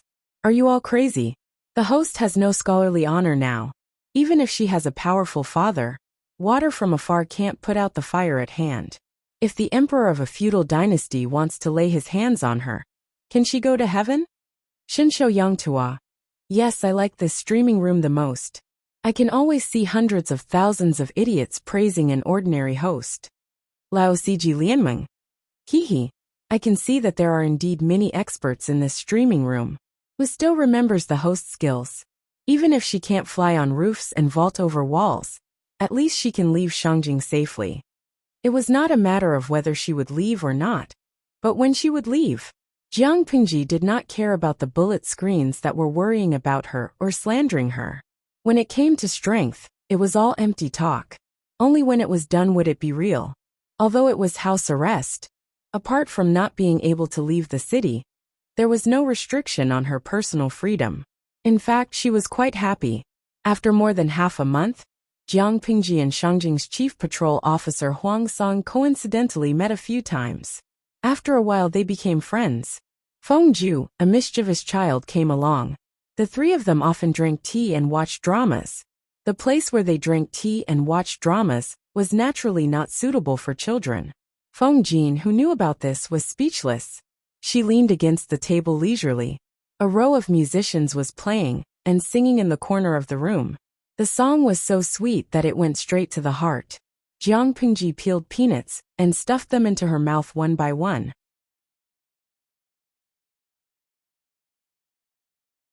Chapter 368. It was already the middle of June. Jiang Pingji had already changed into cool summer clothes. With Lu Huan's wedding as the deadline, Jiang Pingji had stayed in Shangjing for almost a month and a half. The weather is getting hotter and hotter. I've almost visited all of Shangjing. I'm worried about how to spend tomorrow. Hearing Jiang Pingji's complaints, a glint flashed across Feng Ju's eyes, which immediately turned into helplessness. If it were anyone else, they would have long lost their patience. However, Jiang Pingji still ate and drank as she should. She could hold her liquor very well. He did not know what his second brother thought of her. He actually felt that she was better than Bogeo. In terms of eating, drinking and having fun, Bogeo was indeed inferior to Lu Shi. Compared to Feng Ju's probing from time to time, Huang Song played the role of a fair-weather friend vividly. The three of them gathered together to eat, drink, and have fun. They did not talk about business, but only talked about romance. It's okay. We'll go somewhere else tomorrow. Brother Lu, don't worry. I know a lot of good places to go. Huang Song winked at her, looking like an adult who had a tacit understanding. After they got closer, he originally wanted to call Jiang Pingji brother Shi, but she disliked the way he addressed her. She made him change it. Jiang Pingji held a peanut in her mouth and joked, "If you say this to Huayu, I'll be happy the whole day tomorrow even if I don't go out." After hearing that, Huang Song suddenly looked distressed. "Brother Lu, you can't be like this. I'm doing this for your own good. It's fine if you don't repay my kindness, but why do you have to trick me?" If a brother Khan knew that he brought Feng Ju to indecent places all day long, wouldn't he slap him? Didn't the old master say that food and lust are human nature? This is the pursuit of life. Food with the left hand and lust with the right. Even saints can't avoid this custom, let alone ordinary people. Besides, Huaijie is not a 3-year-old child. He only went there for a while and didn't do anything. Second brother Feng is too strict. Huang Song muttered quickly, as if he wanted to use this to calm the guilt in his heart. Feng Ju mocked Huang Song for being semi-illiterate. There was nothing wrong with this evaluation. He did instigate Feng Ju to look for an artist, but she had a strict upbringing. It was okay for her to sit and drink and watch the dance, but she refused to do anything that overstepped her boundaries. Haha, you can explain your fallacious reasoning in front of Huayu. Jiang Pingji sneered. Feng Jin's control over his younger brother was very restrained, but he was secretly flirtatious. Huang Song was getting bolder and bolder. If it weren't for the fact that Wei Jingxian was about to give birth, which had almost squeezed out Feng Jin's mind and left him with no time to care about other things, he might have long discovered that Feng Ju had been abducted by Huang Song to run around and fool around. Brother Lu, your words hurt my heart. Huang Song's face scrunched up into a ball. It was obvious that he was putting on a show. This person's ability to liven up the atmosphere was not weak. In order to achieve his goals, he did not care about his personal image. When he was playing around, he was very open. Even if all the nobles in Shangjing spoke harshly to him, most of his peers of the same class followed his lead. Jiang Pingji only found out about this after she got to know Huang Song up close. He was very popular. Where does it hurt? Jiang Pingji asked with a smile. Huang Song pretended to sigh. Everywhere. It hurts. My heart is bleeding. Jiang Pingji held back her laughter and teased. Speaking of glib tongues, among the people I know, you're definitely one of the best. After peeling the peanuts, she looked at the sky outside. The sun was gradually setting, and the orange sky was filled with a different kind of beauty. In the words of the audience in the live stream room, it was dusk, the time to meet the devil. After paying, they each got on their horses. Huang Song said, Brother Ju, Brother Lu, I'll send you to second Brother Feng's residence first. Okay, then I'll have to trouble you. The medical officer and the midwife both said that Wei Jingxian was about to give birth in the next 2 days. After hearing the news, Jiang Pingji planned to go and take a look.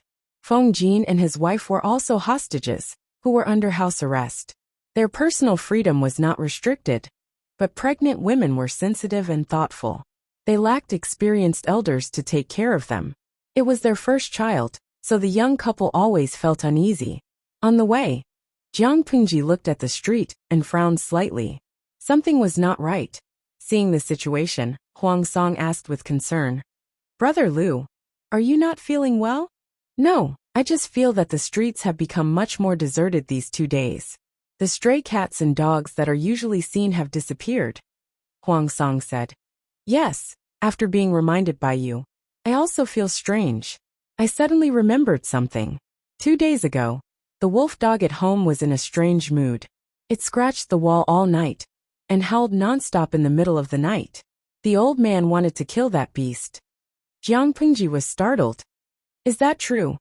She did not keep any animals with her, so she did not pay much attention to it. Sigh, how can it be fake? When I go back tonight, I might see that beast stewed in a pot. Huang Song quite liked the wolf dog, but unfortunately, the old man was the master of the house. There was nothing he could do about it no matter how much he liked it. Jiang Pingji smiled and said, That's good. There's an extra meal tonight. Huang Song said with a pained heart, Brother, your words hurt. Feng Ju looked at the two of them chatting and was suddenly speechless. He felt that he was leading 2 naughty children. Jiang Pingji's heart was somewhat stifled. She vaguely had an ominous feeling. Her mental strength was very strong. In wuxia terms, the intuition of a martial artist was also stronger than that of an ordinary person. In layman's terms, her intuition was 100 times stronger than that of a beast. Recently, have you seen any strange things when you patrol the streets? Huang Song was startled and asked, What kind of things? The stray cats and dogs on the streets, the snakes, insects, rats, ants, and cockroaches in the corners. Are there any abnormal behaviors? Where Jiang Pingji lived, she could not even see snakes, insects, rats, ants, or cockroaches, let alone stray cats and dogs. As the patrol officer of Shangjing, even if Huang Song was only the head of the urban management, he often wandered outside. He must have seen more than her. Feng Ju smelled something unusual and frowned. Huang Song thought carefully and said, There are. Anyway, I've seen fewer and fewer stray cats and dogs recently. This is normal. Anyway, many people will secretly catch them to eat with wine. It's a hot season now. It's normal that cats and dogs do not like to come out. Huang Song's explanation seemed very reasonable, but Jiang Pingji's heart beat wildly. A dark cloud lingered in her heart that could not be dispelled. What's wrong, Brother Lu? Huang Song asked. Nothing. It's probably because the summer heat has been severe recently. I'm always feeling stuffy. I feel that something bad will happen. What bad thing? The weather has been dry recently. It hasn't rained for a month. As the patrol officer of Shangjing, you have to be careful lest something catches fire. Most of the buildings nowadays were made of wood. If they caught fire, it would be difficult to put them out. Jiang Pingji warned. It's not impossible. Huang Song did not know whether to laugh or cry. Brother Lu, you should be more considerate of me.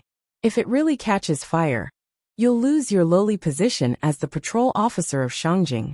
If you don't want to lose your position, you'll have to put in more effort. Huang Song heard what she said and felt that it made sense. Even if Jiang Pingji's words were not pleasant to hear, she had good intentions. The current Huang Song wholeheartedly served the people. He came from a humble background, but he had the heart to help the world and save the people. He was usually sloppy, but when he was enforcing the law, he was upright and outspoken. He could be said to love the people, as if they were his own children. It had to be said that it was not without reason that Feng Zhu saw him in a different light.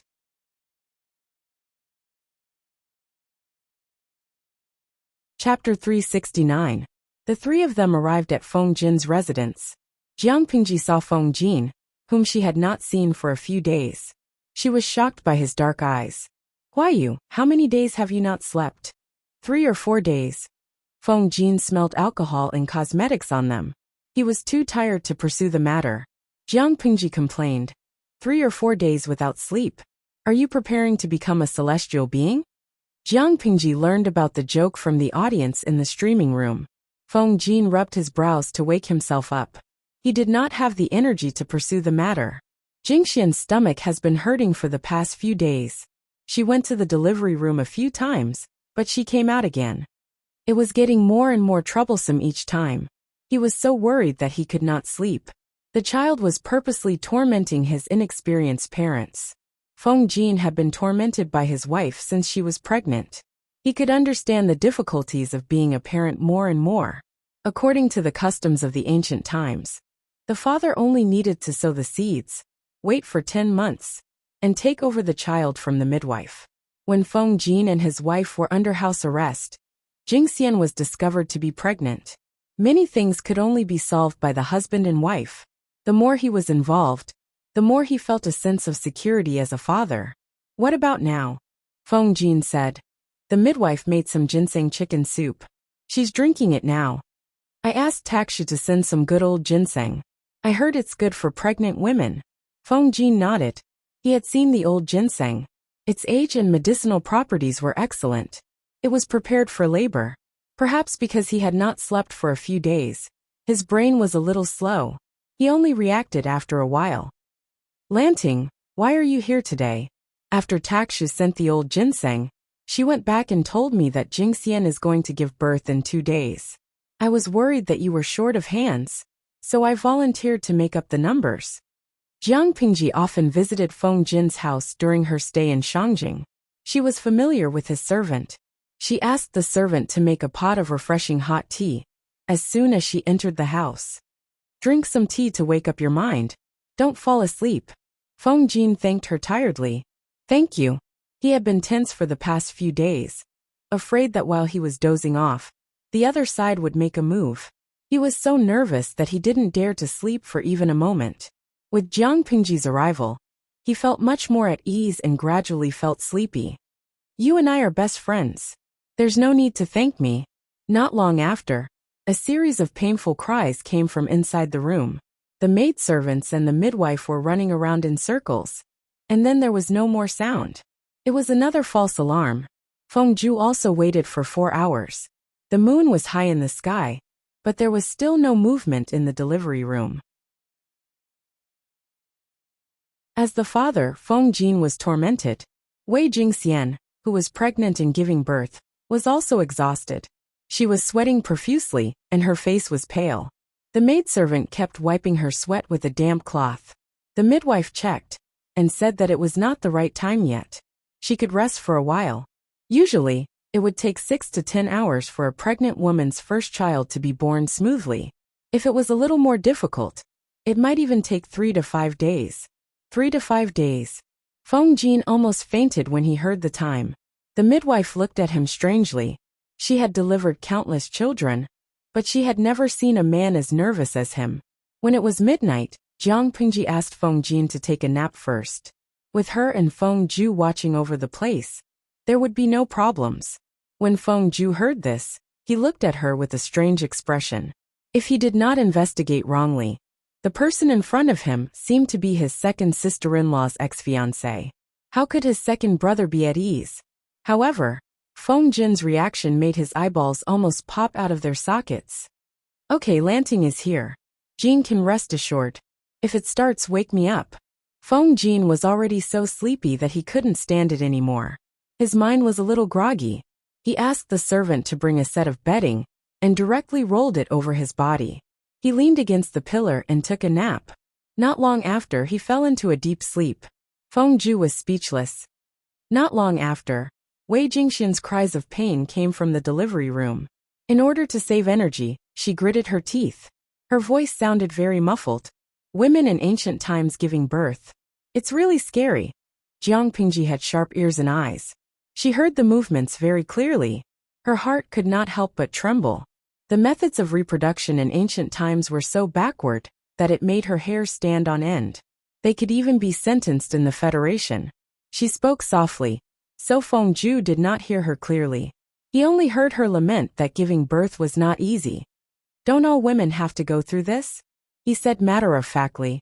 Jiang Pingji glared at him.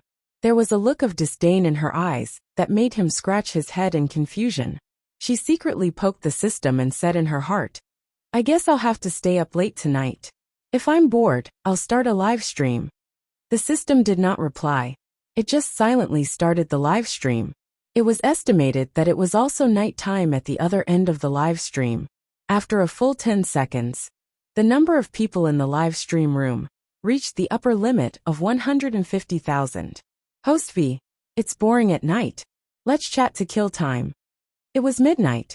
At the other end of the live stream room, it was only 12 o'clock at night. Nightlife had just begun.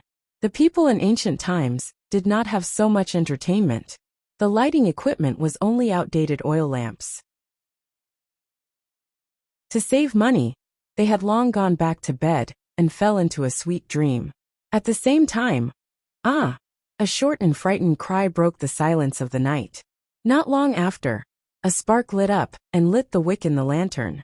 The rustling of clothes and the sound of steady footsteps came from afar. The light in the lantern was getting closer and closer. Zixia, what happened? Outside the house, a young man wearing a single garment and a cloak asked with concern. After a few breaths, there was a faint movement in the room. When the candle was lit, the closed door was opened, revealing a delicate and perfect face that was pale and frightened. I'm fine. There was a thin layer of sweat on Wei Si's forehead. He was panting as he spoke. I was just frightened by the nightmare. The young man slept in the room next to Wei Si. Nightmare? The young man asked curiously. What did you dream of? He was really curious. What kind of dream could scare Wei Si like this? It was as if he had lost his soul. Wei Si pursed his lips. After a long time, he said in a hoarse voice, I dreamed that there was an earthquake in a place. The city collapsed and the houses were all in ruins. The people lost their lives in their sleep. There were cries of orphaned children everywhere. I can't bear to recall the tragedy in the world. This was not all about the nightmare. He also dreamed that the person he missed was buried in the ruins and was badly mutilated. He could not remember where the scene in the dream was, but the bloody color kept lingering in front of him, making it hard for him to breathe. An earthquake. The young man's expression tightened. He comforted him. It's just a dream. Don't take it seriously. Wei Si's lips were pale, and he was still in shock. Seeing this, the young man asked the boy servant to start a fire and boil tea for Wei Si to calm down. The boy servant had just started a fire and placed the teapot on the stove. He was horrified to find that the teapot lid was shaking slightly, causing the tea to spill out.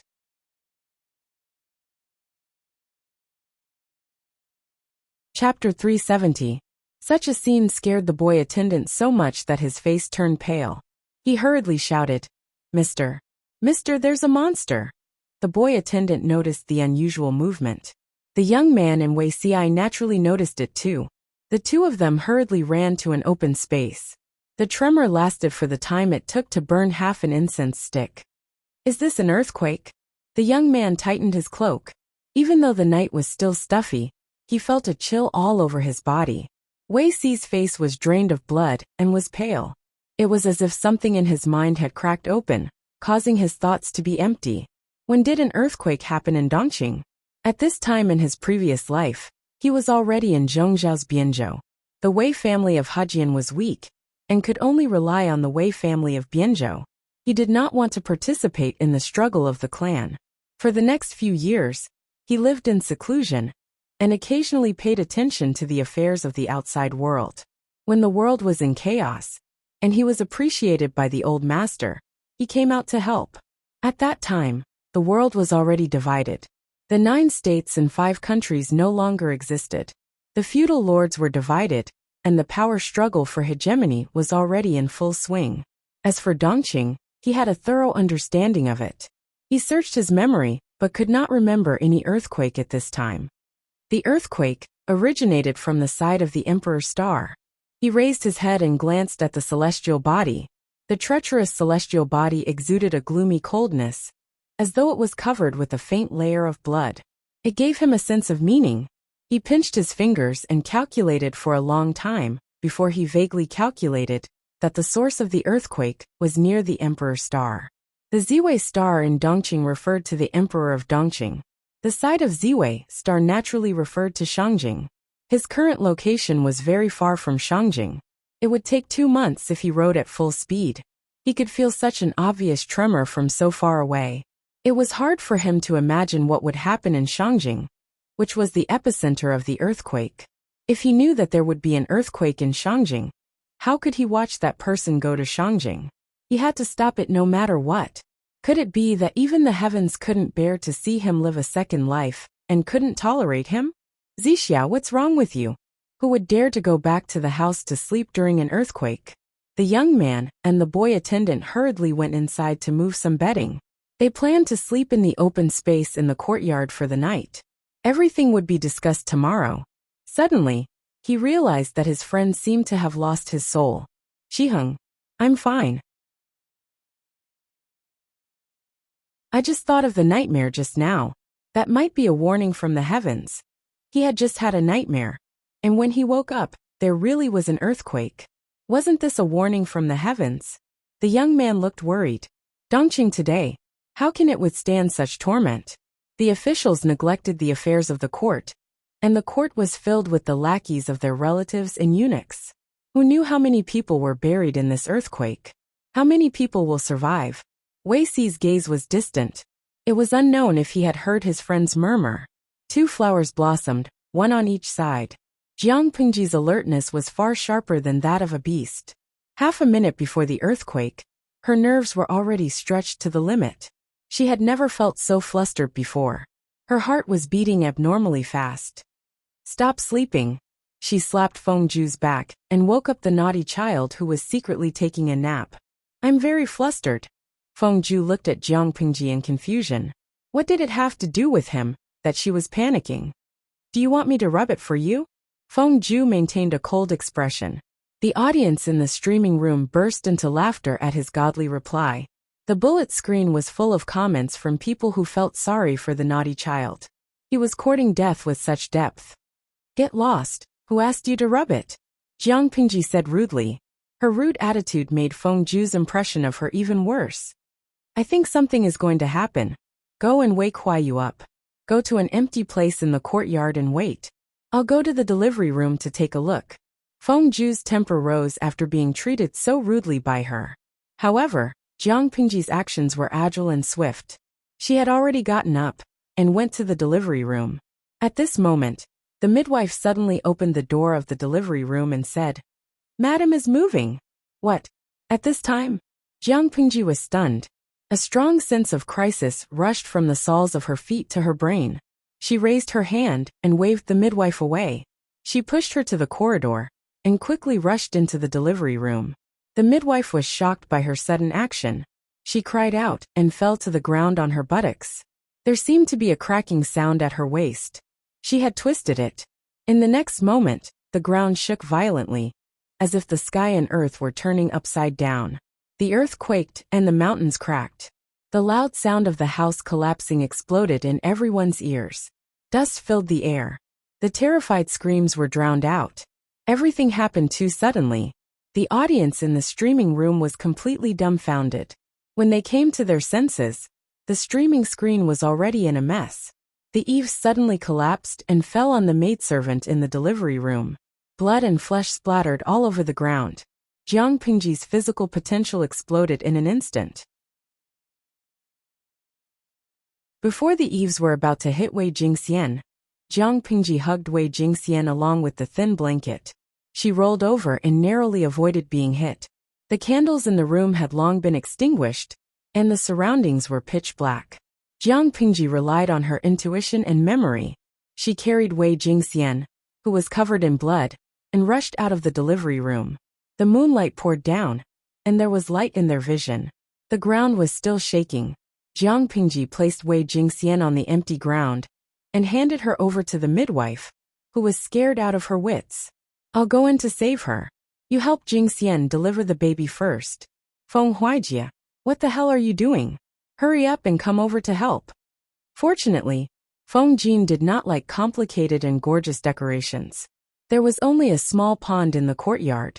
There were no artificial mountains or mountains. The servants who were lucky enough to escape gathered in the open space. Feng Ju was awakened by Jiang Pingji's scolding. He hurriedly came forward to calm everyone down. Feng Jin was extremely tired and fell into a deep sleep. However, he was lucky. The fallen beam did not hit him. It only grazed him slightly and woke him up from his sleep. At that moment, the entire Shangjing city had been turned upside down. Feng Ju covered his injured arm. His face was pale as he comforted everyone. "Husband, it hurts." When the earthquake happened, Wei Jingxian had already fainted. The last image in her memory was the beam that fell on her head and the familiar outline.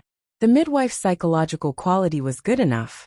Under Jiang Pingji's tough orders, she helped Wei Jingxian deliver the baby. She pressed on her philtrum forcefully and forced her to wake up. If the pregnant woman did not stay awake at that time, she would die with the baby. "Madam, Jingxian." After Feng Jin woke up, his mind was in a mess. His heart seemed to have entered an ice cellar. It was so cold that his whole body was stiff. He heard a familiar call in his ear.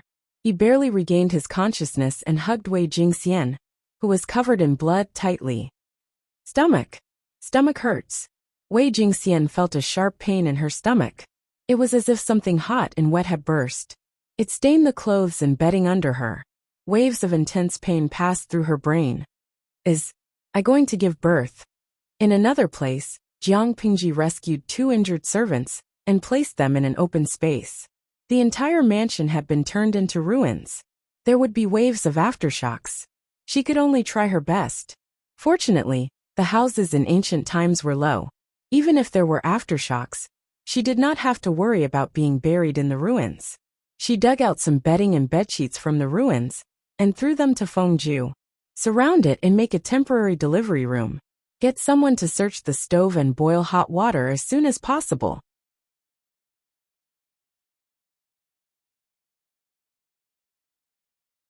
Chapter 371. At that moment, the live stream room was in an uproar. The usual bickering and ridicule were nowhere to be seen. Before a disaster, people's compassion would always overcome all negative emotions. "Shinsho Yangtua. Streamer. You're injured too. Hurry up and stop the bleeding." "Zai Chili Diao. Earthquake, it's actually an earthquake. I felt the entire screen shaking violently just now. I hope the streamer is safe and sound. I hope no one dies in that world. I feel my hands trembling, even when I type."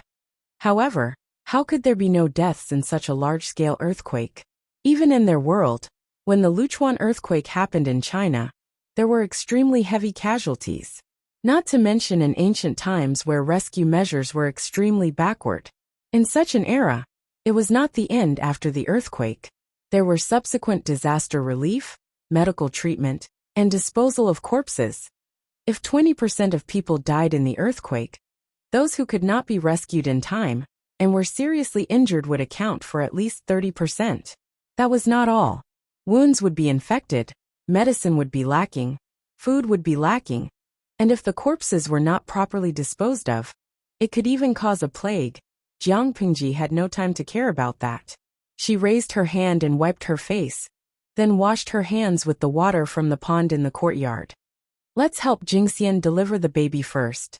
If the others are not seriously injured, Let's move out the living items from the ruins. There will be a few more aftershocks later.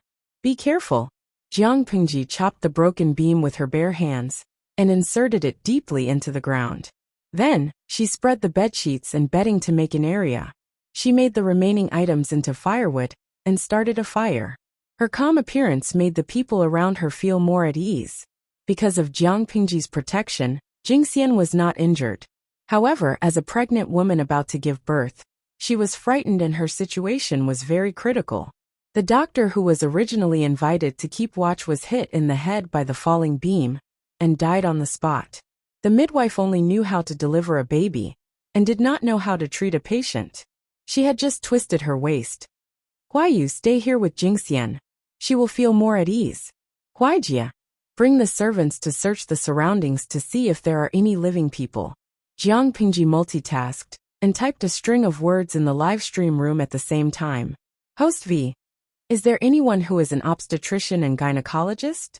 It's fine if you have experience in delivering a baby or can provide theoretical guidance. Jiang Pingji was a human from the future. Naturally, she had no experience in delivering a baby. Even the doctors of her era did not have it. That was because the baby was not conceived in a woman's womb. Fortunately, the people in the live broadcast room could provide a certain amount of help so that she would not be blind. His luck was pretty good. There were really experienced obstetricians and midwives among the 150,000 spectators. Jiang Pingji ordered people to light a fire and barely tidy up a clean area.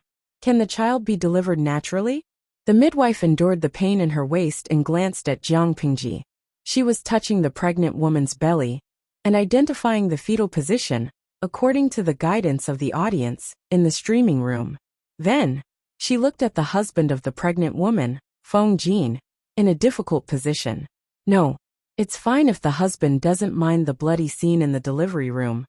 But why did he let an outsider in? Feng Jin was comforting Wei Jingxian when he noticed the midwife's strange gaze. He pursed his lips and remained expressionless. In the eyes of outsiders, Jiang Pingji was still a man. Lanting has learned some Qi Huang techniques. It might come in handy. Don't worry. As soon as he finished speaking, Wei Jingxian felt a sharp pain in her stomach. She could only endure the pain and clench Feng Jin's hand so tightly that her nails dug into his flesh. Soon blood started to flow. Jiang Pingji's cold voice came into her ears. The cervix is only 3 fingers deep. This is only the first stage of labor? Jingxian, don't exert force. Huaiyu, give her a handkerchief to bite on so that she won't bite her tongue when the contractions are too painful. Before the midwife could reply, Jiang Pingji tried to identify for a while and hesitated. The fetal position. At that moment, the obstetrician in the streaming room was giving guidance at the last minute. The other spectators were also anxious, but they knew what was important and what was not. At that moment, other than the retired doctor and midwife, no one else dared to post a bullet screen. The fetal position should be in front of the pillow. As a genetic warrior, Jiang Pingji was very familiar with the structure of living things. Even if it was through the text guidance in the streaming room, she could quickly get the hang of it. Her prediction of the fetal position was not wrong. According to the audience, the fetal position in front of the pillow was usually a natural birth. She could not help but secretly let out a sigh of relief. If the fetal position was not right at that moment, it would really be 1 corpse and 2 lives. Looking at Jiang Pingji's very professional manner, the midwife was a little confused. Her job had been taken away by someone who seemed to be even more professional than her. What was she doing here? Feng Jin said, see if the hot water outside is ready. Clean Jingxian's body first. The bloodstains scared him out of his wits. Fortunately, it was not Wei Jingxian's. Otherwise, what would he do tonight? Cut some of the ginseng that was found in the storeroom. When the cervix is open to the 10th finger, it will be able to give birth. When that time comes, you will need strength. Jiang Pingji wrung the cloth dry and wiped the sweat and stains on Wei Jingxian's face. Although it was summer, the temperature was still very cold for a pregnant woman. There was even a fire in the area that was surrounded. Get someone to wash the cloth with hot water. Cut a few pieces and put them on the fire to dry. There are ruins everywhere. The swaddling clothes that were prepared previously can't be used anymore. Jiang Pingji paid attention to the fetal position and the text guidance of the audience in the streaming room. Before the cervix was open to the 10th finger, there were a few strong aftershocks in Shangjing. Fortunately, Feng Jin had been watching over her. Wei Jingxian's emotions were considered stable. This child was born at the wrong time. Feng Jin's eyes were red and bloodshot. He was usually neat and tidy, but now he was in a sorry state. Suddenly his meticulous hairpin was crooked, and the clean stubble at the corner of his mouth appeared. Hearing that, Jiang Pingji scolded him sternly. Feng Jin, Feng Huayu, what do you mean by that? Wei Jingxian was in so much pain that her consciousness was blurred. When she vaguely heard those words, she felt sorrow in her heart. The people in ancient times were ignorant and superstitious. Jiang Pingji was really worried that Feng Jin would be out of his mind and put an ominous label on the child. Your husband is not blaming the child. Don't worry. He first comforted Wei Jingxian, who had tears in her eyes, and then immediately said, the child was born weak.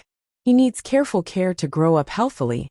Now that the earthquake is not stopping, I don't know what will happen tomorrow. He was not blaming the child for being born ominous.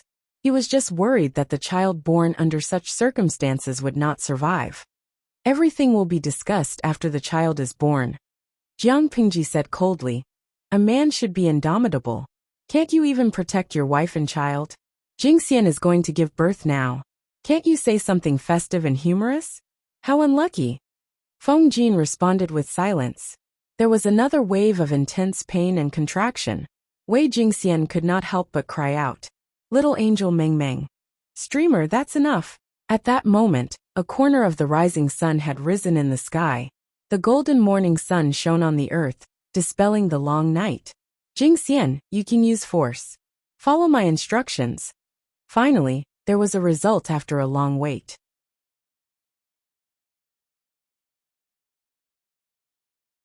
Chapter 372.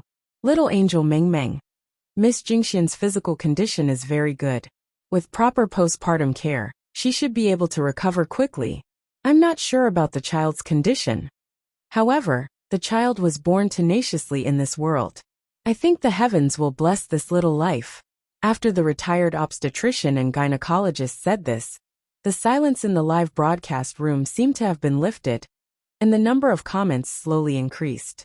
Shinshou Yangtua. I was sweating the whole night and didn't dare to leave the screen.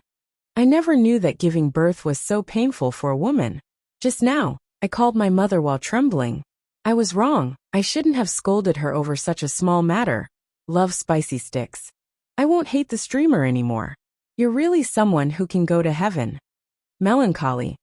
I've been thinking for a long time after watching the live stream for the whole night. Wei Jingxian was a brave girl. I saw the greatness and tenacity of a woman in her. I thought of my girlfriend, who was the same age as her. Not long ago, we had forgotten to use birth control, and she had gotten pregnant. At first, I thought that we were still young, and there was no rush to have a child. I planned to abort it tomorrow, but now, I want to repent to her. Inyang Kuaixian. The birth of a new life is indeed touching and delightful, but I'm more concerned about whether I can tip the streamer, so that she can buy disaster relief items. In the face of disaster, unity is strength. Saving one life counts, even if it's a dimension away. This bullet screen was quickly liked and pinned to the top. Of course, Jiang Pingji saw it too. She cleaned up the baby and wrapped him in swaddling clothes to prevent him from catching a cold. She bit her lip. Host V, I'll try my best. After this bullet screen was sent out, the rewards received by the system increased explosively. The previous rewards were all for praying for children or celebrating the birth of a child. The later rewards were all for praying for disaster victims. Of course, there were also viewers who mocked Jiang Pingji for trying to make a fortune out of the disaster. As soon as this bullet screen was posted, it was immediately rebutted. Inyang Kuaixian. Are you F** King retarded? I've been following this live broadcast room for several years, and I've never heard the host take the initiative to ask for tips or other things. Do you think everyone is as heartless as you?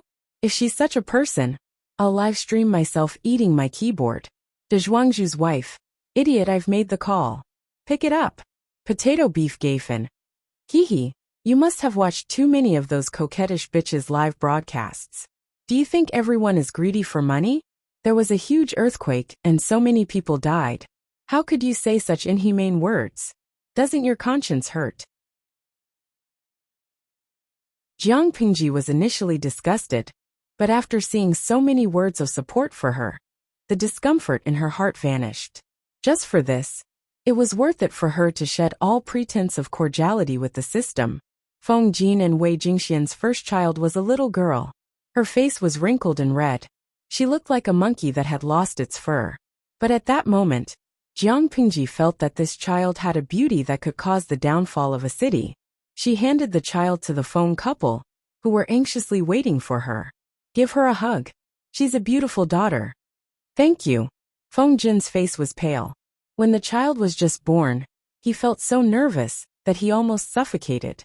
Now that he was holding this life that was so soft that it seemed to have no bones, his chest was unprecedentedly soft. Lanting, give this child a name. At that moment, Wei Jingxian felt a little better and regained some strength. She looked at her husband and then at Jiang Pingji. How could she not know? Lanting, help me give her a name. Wei Jingxian revealed a pale smile. She was covered with a blanket, and there was a fire next to her, which helped to dispel the chill in her body. She knew that if Jiang Pingji had not rushed in and carried her to the delivery room, they would have been sent to hell by the falling beam. Now that she could safely give birth to the child, it was all because of the person in front of her. She was not afraid of losing her life, but when she thought about the possibility of the child being born because of this, she felt a piercing pain in her heart. Jiang Pingji heard the couple's request and was stunned. Give her a name.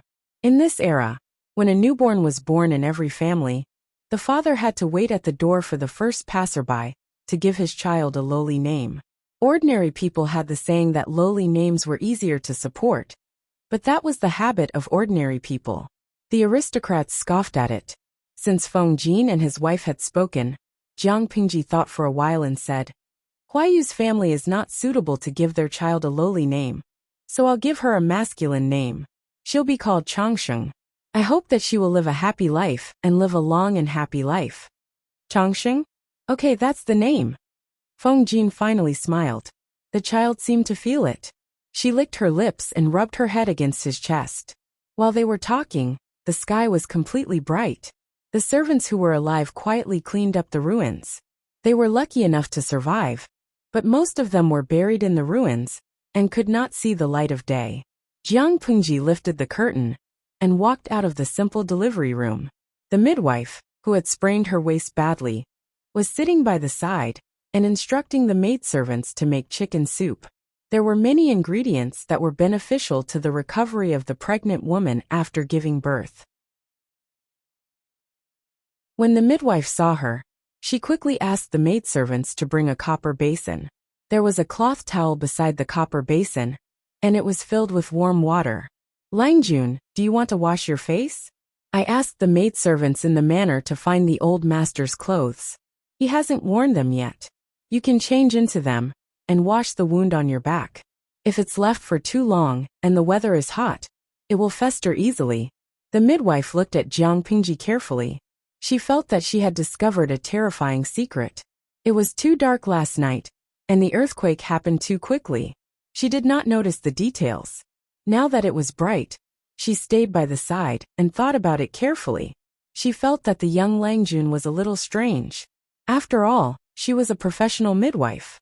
She had a pair of experienced and sharp eyes. She could notice some abnormalities in Jiang Pingji's body. When Jiang Pingji came out of the delivery room, she suddenly had an epiphany and woke up. What if the Langjun was a woman? No wonder the old master of the Feng family did not mind Lu Langjun helping his wife deliver the baby. Jiang Pingji saw the midwife's expression and suddenly understood something. She wet a cloth towel and wiped her face, washing away the tiredness from a sleepless night. I'm fine. I just need to wear a cloak to cover my wound. Jiang Pingji agreed. Seeing the midwife's awkward movements, she said apologetically, It was an emergency yesterday. I pushed you away and caused you to sprain your waist. Please forgive me, old lady. The midwife said generously, a waist injury is nothing. You saved my life. I haven't thanked you for saving my life. Jiang Pengji relaxed. Only then did she realize that there was a wave of pain coming from her back. She twitched her mouth. The wound must have been caused when she saved Wei Jingxian the night before. Fortunately, this body of hers was already unbelievably strong.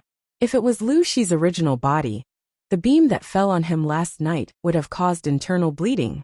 If it was more serious, the wound on his back might have exposed his white spine. Now it was just a small wound, which was only a small one to her.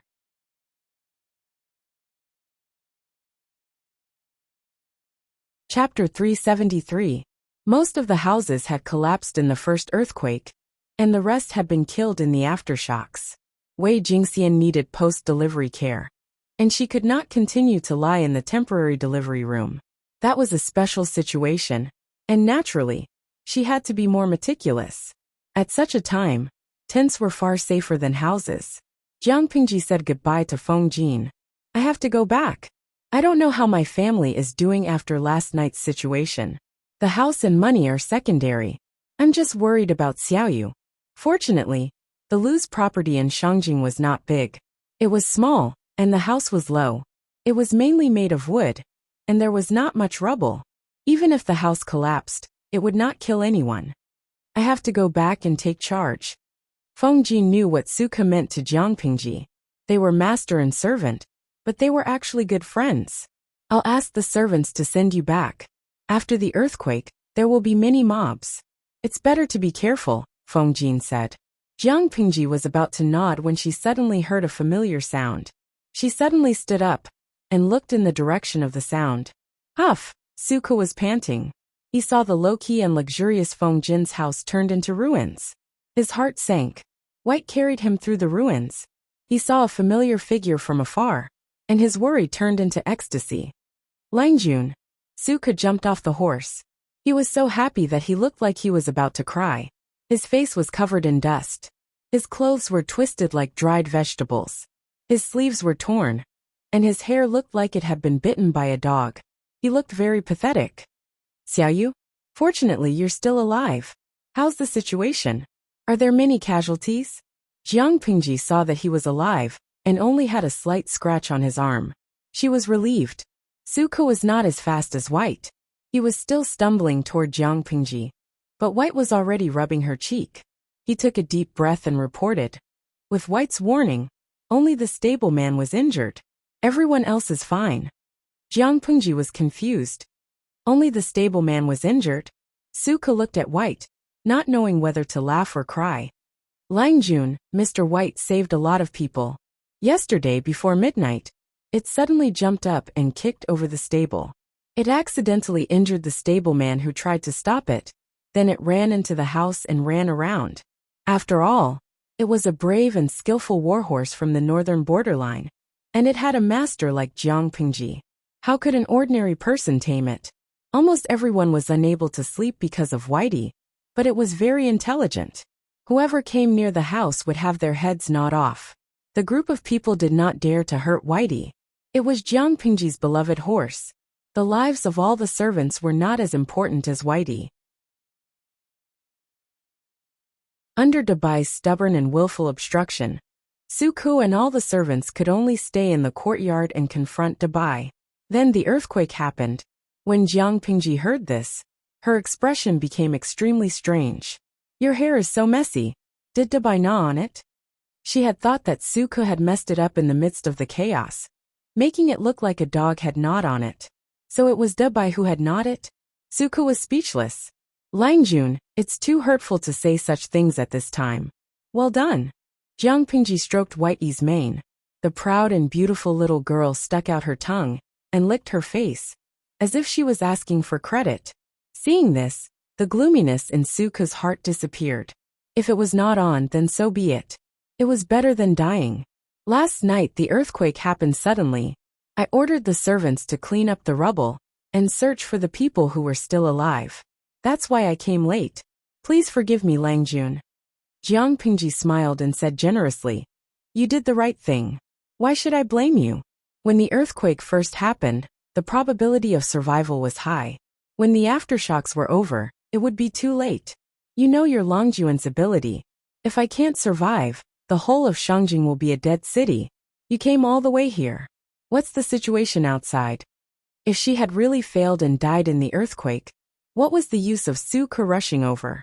If he had done that, it would have been a really responsible act. In this era, the higher-ups would bear grudges and think that Su Ke was rebellious. But with Jiang Pingji's magnanimity, how could she blame him? Su Ke was not an emotional person. However, after experiencing the disaster and facing the strong pressure to survive, he made a choice. Now that he received Jiang Pingji's courtesy, he could not help but tear up. He sniffled and held back his tears. Outside it's all ruins. 9 out of 10 rooms have collapsed. The people are dead or injured. I'm afraid there are very few survivors. Su Ke choked. The tragic scene along the way appeared in front of his eyes. His heart was filled with sorrow. In ancient times, the people worked and rested from 9 in the morning to 5 in the evening. The earthquake happened after midnight. At that time, most of the people were already asleep. The earthquake happened so suddenly, and the tremors were so strong. How could they escape in time? 9 out of 10 rooms have collapsed. Jiang Pingji let out a long sigh. She sat down on the ruins, as if she had lost all her strength. She was a genetic warrior, who had participated in the most tragic interstellar war. She had reaped the lives of countless enemies with her hands. Life and death were common to her. In Jiang Pingji's eyes, the ordinary people were no different from the federal citizens she protected. The enemy's life was worthless in her eyes, but the citizens she protected were as precious as treasures. Now this earthquake had taken the lives of countless commoners. Their deaths were worthless. Their lives were as cheap as grass. Langjun. Su Ke wanted to persuade him, but he did not know how. He knew that his Langjun was usually cold, stubborn, and unrestrained, but he knew that he was kind. Yes, kind. Because of his kindness, Langjun would personally go to the fields to learn how to farm from the old farmers. He would understand the customs of the fields and crops. He would draw and improve the farming tools. He would not hesitate to spend money to ask the craftsmen to further improve according to the drawings. He did not think that other aristocratic families would lower themselves to do that. Apart from that, there was also a troop to suppress bandits and protect the peace of Hejian County. There was a female troop to take in abandoned and trafficked girls. There were boxes and boxes of books under the ruins. These were the precious treasures she had exchanged with Cheng Cheng. She was preparing to promote movable type printing in the future and give them to all the students in the world. The 3-character classic, the 100 family names, those were all prepared for young children in the future. There was also Bai Tan and Chongzhou. She had secretly built a papermaking workshop. She had experimented with many papermaking methods, and the procedures were getting more and more mature. Su Ke could see clearly why she had done it step by step. She was born in an aristocratic family, but did not cherish her possessions. She was a person who truly cared about the world. Su Ke felt that if such a person could not be called kind, who was qualified to be called kind? Jiang Pingji did not waver for long. She quickly regained her calm and indifferent expression. Open the warehouse, put in the grain, and build a porridge shed. Su Ke knew that his Langjun would do that. He had already prepared a plan. There was a batch of grain in the warehouse a while ago. If we build a porridge shed, it should last for half a month.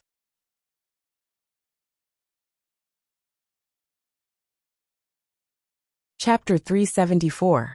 How much money is left in the warehouse? I don't know if the medicine shop is still there. Can I buy medicinal herbs? It would be better if I can hire a doctor.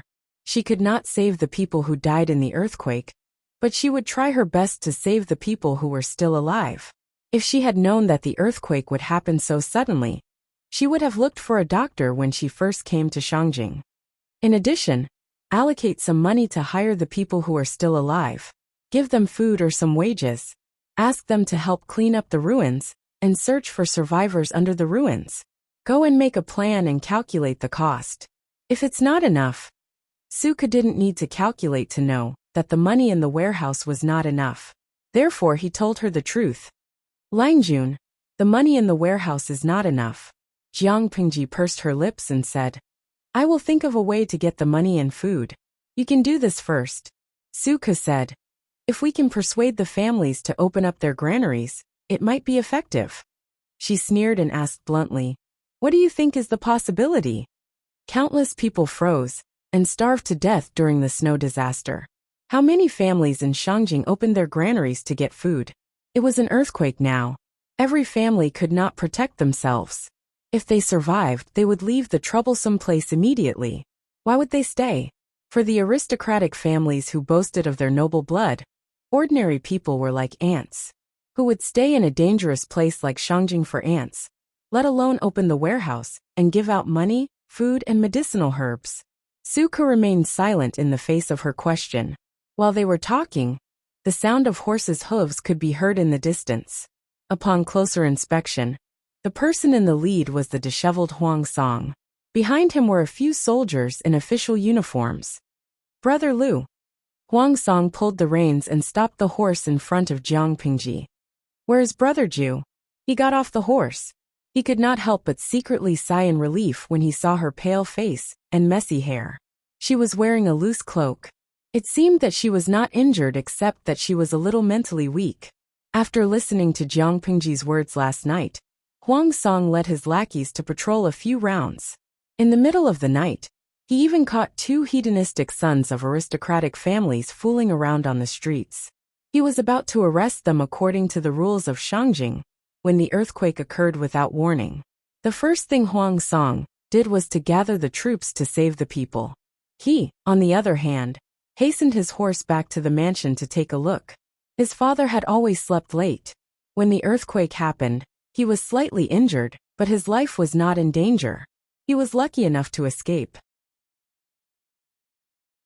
Huang Song ordered the surviving servants to save the people, search for money and food in the ruins, and placed the old man in a relatively safe place. After making all the arrangements, he brought people to this area to search and rescue the officials and nobles who were trapped under the ruins. All of Shangjing had been reduced to ruins. 9 out of 10 rooms had collapsed. Along the way, Huang Song's heart sank. Who knew how many people would be left alive in Shangjing City after this disaster? Jiang Pingji glanced at Huang Song and the soldiers behind him. They all looked like they had just finished working at a construction site and were in a sorry state. Huaijie is fine, but his arm is slightly injured. He's inside now. Although the inspector of Shangjing was a small official, similar to the head of the city management, there was one advantage. This position had people under him. That's good. Huang Song heaved a sigh of relief. He kindly advised Jiang Pingji. The situation is unstable now, and this is not a safe place. In order to prevent the rioters from robbing and killing people, as well as robbing food and money, Brother Lu should make plans early. Jiang Pingji frowned after hearing that. She knew what the people would do when they were forced into a desperate situation. But there was a prerequisite. I heard that there are 100,000 Imperial Guards in Shangjing. If the Imperial Guards are mobilized, they can definitely pacify the people at once and save more people. Why would the people need to take risks out of desperation when the Imperial Court has opened the warehouse to release food? Her voice was laced with ice. Her sarcasm was obvious. Huang Song's expression became a little awkward when he was questioned. He said helplessly, when the earthquake happened, the emperor's family was outside the city to avoid the summer. The Imperial Guards had to protect the emperor's family, so they couldn't leave easily. Hearing that, Jiang Pingji closed her eyes slightly. Su Ku, who was behind her, could hear the hidden meaning behind Huang Song's words.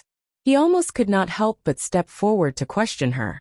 However, just as he took a step forward, Jiang Pingji raised her hand to stop him. The audience in the streaming room was still immersed in the devastation and discomfort of the ruins. When they heard Huang Song's words, they completely exploded. Lao Siji Lianmeng. What is this? There are 100,000 Imperial Guards. Can't they leave 10,000 to protect the emperor, and the rest to save people? Dais Hajuan. Bah. Why do they need 10,000 to protect people? Who does the emperor of Dongqing think he is? Ingyang Kuaixian. I've been following the live stream recently. According to the news, the Imperial Guards are the largest armed force in Shangjing. If they don't come out to save the people, are these beasts going to watch the lucky survivors die? Jiang Pingji glanced at the bullet screen from the corner of her eyes. She sneered in her heart. If the earthquake was smaller and occurred during the day, there would not be so many casualties. The emperor would probably be willing to mobilize the Imperial Guards to save people. Shangjing was now in ruins. How could it still be considered the capital? The cost of reconstruction was probably not something the current national treasury could bear. Under such circumstances, the emperor of Dongqing would naturally choose the method with the least loss. Zai Chili Diao. Hehe, you have to know that in ancient times, the lives of the people were like grass. Life was indeed precious, but you had to be a high official or noble. Take Brother Huangsong for example. He brought people to save people, but they were all famous people in Shangjing. The speed of rescue in ancient times was so slow. At the same time, if ordinary people were saved, the officials and nobles might die. Put the two together. Who do you think will be saved first? Waha. I remember the Luchuan earthquake. I was in university in Luchuan at that time. The earthquake happened, and the dormitory collapsed. I was rescued from the ruins by a soldier. Looking at this streaming room, I just want to know if I was an ordinary person, would I be able to live? Beef soup Bujia Jiang. The person above, don't be funny. If that was the case, your corpse would have been cold long ago. You would probably have finished the reincarnation process. Baluyatong Shizhan fan. Let's not talk about it. It's full of negative energy. I want to smash my keyboard. I'm going to do something positive to calm myself down. I'm going to post on Baidu and see if I can attract some rich people to reward me in the streaming room. The audience in the streaming room chose to believe in Jiang Pingji with the prestige and credibility accumulated over the years of streaming.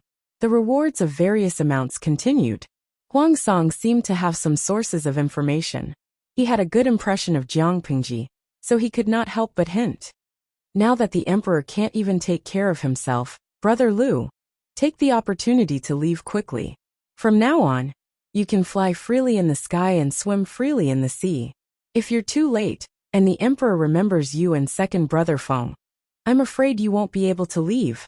After he finished speaking, he resumed his business-like expression. Jiang Pingji sneered. I Lu Shi may not have other things, but I still have a backbone. If I abandon everything and escape now, what difference is there between me and a coward? You don't have to hide it from me, Bogeo. I'm not stupid. I know very well that the emperor saw that 9 out of 10 houses in Shangjing had collapsed. He was too lazy to spend a huge amount of money to rebuild the capital, so he wanted to leave with the nobles and the important ministers and move the capital directly, right? Who would spend a huge amount of manpower and material resources to rebuild Shangjing if they were going to move? If there was no intention to move the capital, even if the emperor was afraid of death, he would still send the imperial guards to save the people, even if it was just to save face. The dignified capital could not only have the emperor, but also the people. Now that the imperial guards were grasping tightly and refusing to rescue them, it meant that they were abandoning the people. Naturally, the intention to move the capital was obvious. You're tuning in to the Li Mei's Sword of Destiny YouTube channel. We're so grateful for your support. And don't forget to subscribe to join us on this incredible journey through captivating stories. Your generosity through donations truly makes a world of difference, as it's the primary source of revenue that allows me to expand and enhance this channel for you. Thank you from the bottom of my heart for being a part of this adventure.